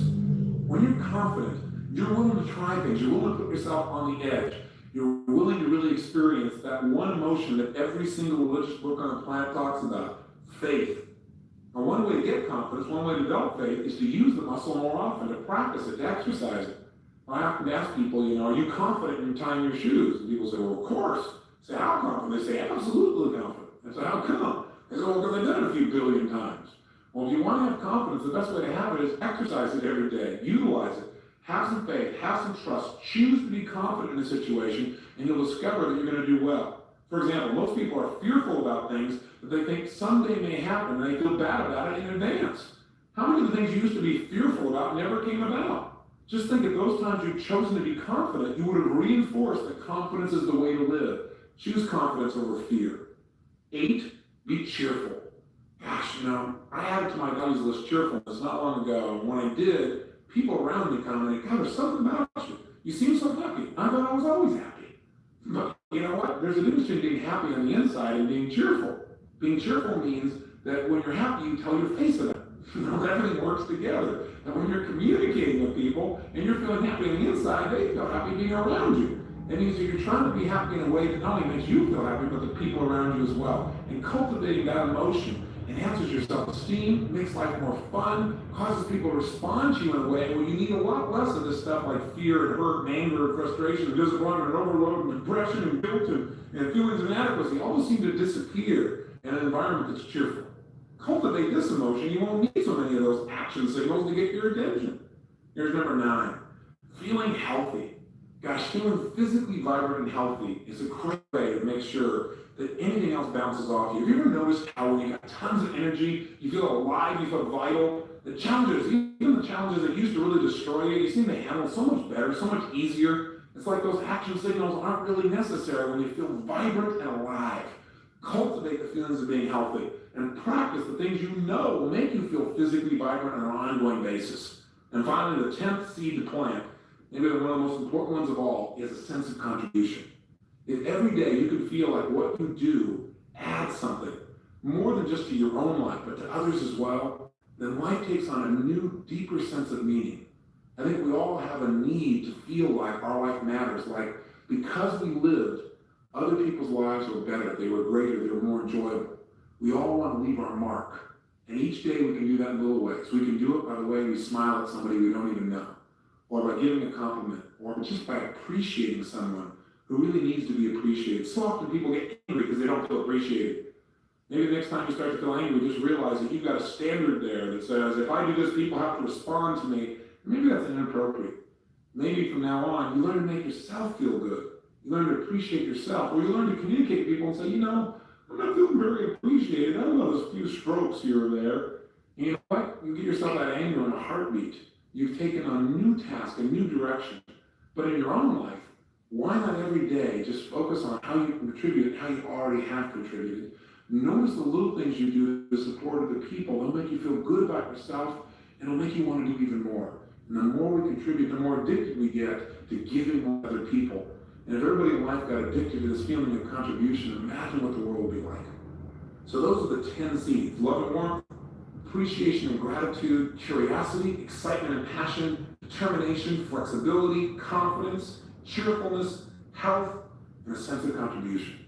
Plant these emotions daily and watch your whole life grow with a vitality like you never dreamed of.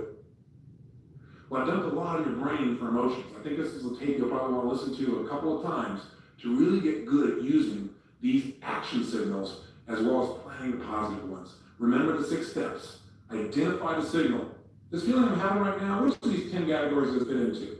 2, appreciate the message. Respect it. Don't make the feeling wrong. Just immediately look at it and say, okay, this is a message, I need to change something. Number 1, maybe I need to change the word I'm using. Maybe instead of being devastated, I'm a little concerned. Or maybe I need to change my perception or my rules about this. Maybe it's inappropriate to feel this way. Or maybe I need to change my procedures. In order to get out this emotion, I need to communicate more effectively. Tell people, this is really what I need. I want to meet your needs too. Can you help me out with this? Or maybe I need to behave differently. Maybe I need to just treat people differently and they'll treat me differently. And I won't feel this hurt or this anger or this depression or this upset. Or maybe I need to be more flexible in my behavior and then I won't feel like I'm stuck anymore. I won't feel so frustrated. Again, I've got a lot of choices. 3rd, get curious. Get curious about what you really want. Ask yourself, what do I really want in this situation first? Second, what would I have to believe in order to feel that way right now? Maybe you already believe you can start feeling that way instantly. Thirdly, what am I willing to do to make it the way I want it? And fourthly, what can I learn from this? What's great about this? And did I contribute to this? And how can I make it better so I don't have to experience it in the future? How nice to be able to move on. Fourthly, get confident. Remember times when I've dealt with this. Remember some specific times you dealt with this emotion, and you handled it. You turned it around. We all need a little hope, and one of the best places of hope is that we've handled it in the past. Hey, I've done the past, so I can probably handle it in the future, and I can probably handle it right now. And then get certain, number 5. Get certain, because you're not just confident about the past, but rehearse in your mind. Imagine dealing with it coming up in the future. Situations where it would come up, and now you handle it easily. The best way to get good at something is practice it. And there's a good thing to remember. Our brain can't tell the difference between something we vividly imagine and something we actually experience. So if we imagine dealing with it enough times, we'll start to feel absolutely certain we can deal with it in the future, and we will. That mental program will be in place. And finally, get excited and take action. Go out immediately and use your new feeling and take some kind of action that supports you in expanding your sense of freedom, your sense of love, your sense of appreciation, gratitude, curiosity, or whatever emotions you want to feel more of. And finally, I'd say this to you. If you remember nothing else from this tape, but this one thing, probably the most important thing for you to remember about emotions. Every feeling you have, good or bad, is not based on the actual reality of life, but rather your interpretation as to what things mean. And remember, nothing in life has any meaning except the meaning you give it. So if you don't like the way you're feeling, change the meaning. And the way to do that is ask one question. And again, if you remember nothing else from this tape, remember this right now. Whenever you start to feel bad, ask yourself this question. What else could this mean? You start to feel like somebody's hurt you. What else could this mean? Maybe they didn't mean to hurt me. Maybe what this means is that they're just frustrated in their own life. They're just confused. They don't know what's going on. They're scared. I wonder what's going on with them that makes them treat people this way. What else could this mean? Whenever we get absolutely certain we know exactly what things mean, we tend to create some pain for ourselves. So if you start to feel like you're in pain, what else could this mean?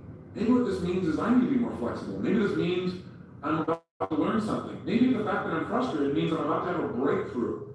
Maybe the fact that right now I feel a little overwhelmed is because I'm about to grow and expand. And when I learn how to deal with this, I'll be able to deal with almost anything.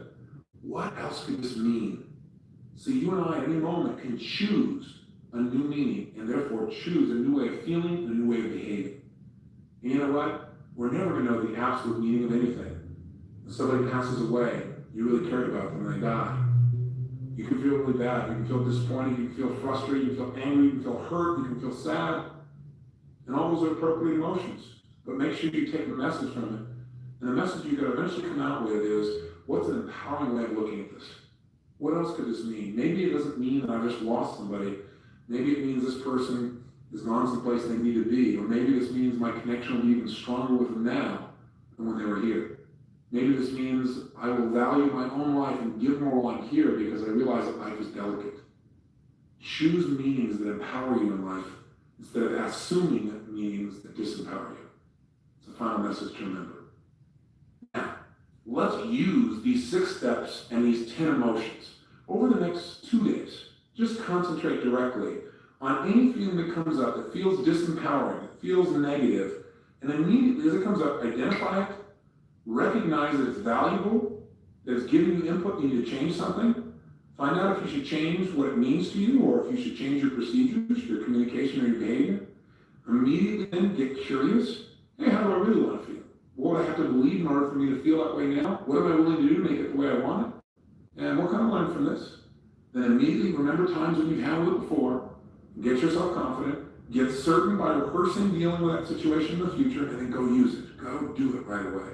I want you to do that for the next 2 days deliberately.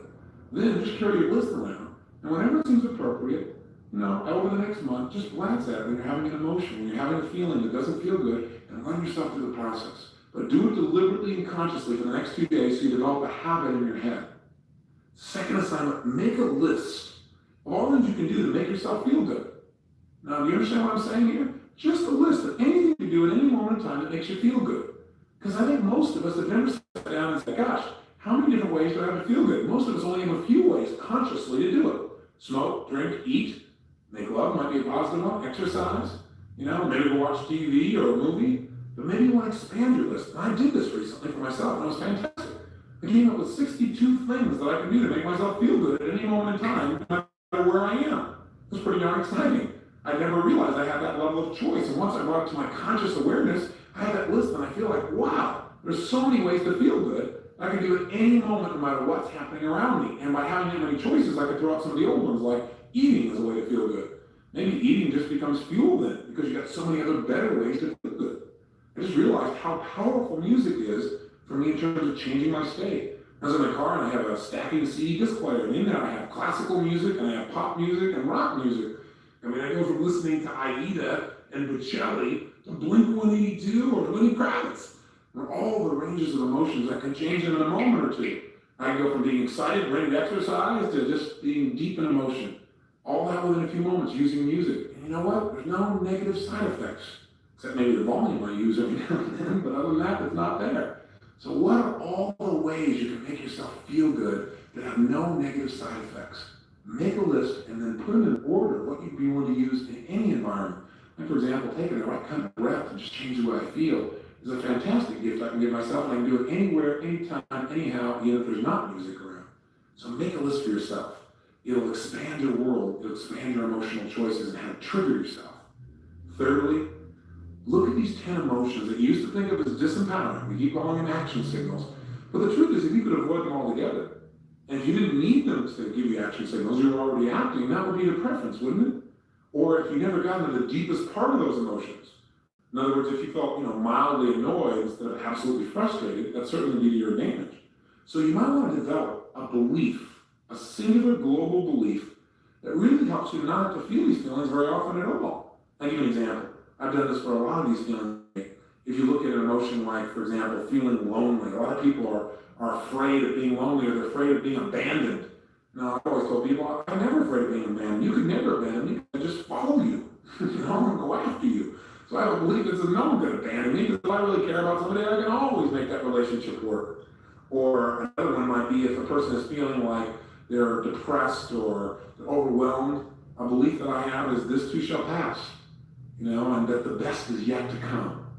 See, if you adopted that belief and you start to feel certain that the best is always yet to come, think how that might change your life. It might not only wipe out feelings of hopelessness or depression or overwhelm, but it also may cultivate that feeling of excitement and passion for life maybe more of that gratitude as well. And a final one that many of you are familiar with that I offer, if you really start to feel disappointed, just remind yourself that, hey, there's always a way. If you're committed, you can still turn this thing around if you adjust your approach. Maybe an antidote to feeling angry towards someone or hurt by them would be remember that people always do the best they can with the resources they have. And lastly, just remember, nothing in life has any meaning except the meaning you give it. If you don't like the way you feel, choose to create a new meaning. Have fun with your emotions. Play with them. Learn from the ones that used to be painful. And choose to live and enjoy and experience the ones that create for you tremendous pleasure. And by the way, our next session is on finance, on money. And money is driven by our emotions. I mean, how you feel determines what you spend or don't spend, what you save, what you give up. It's still an emotional device. That's why we want to cover our emotions first. So until tomorrow, my friends, smile big, enjoy your life, convert pain into pleasure, and most of all, live with passion.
steps to creating conscious change. Step one, get disturbed, get upset, get angry, get to the point where you won't stand for the way things have been and decide what you're not going to stand for anymore. There is power in that. You know, the Jewish people, after experiencing the horror of the Holocaust,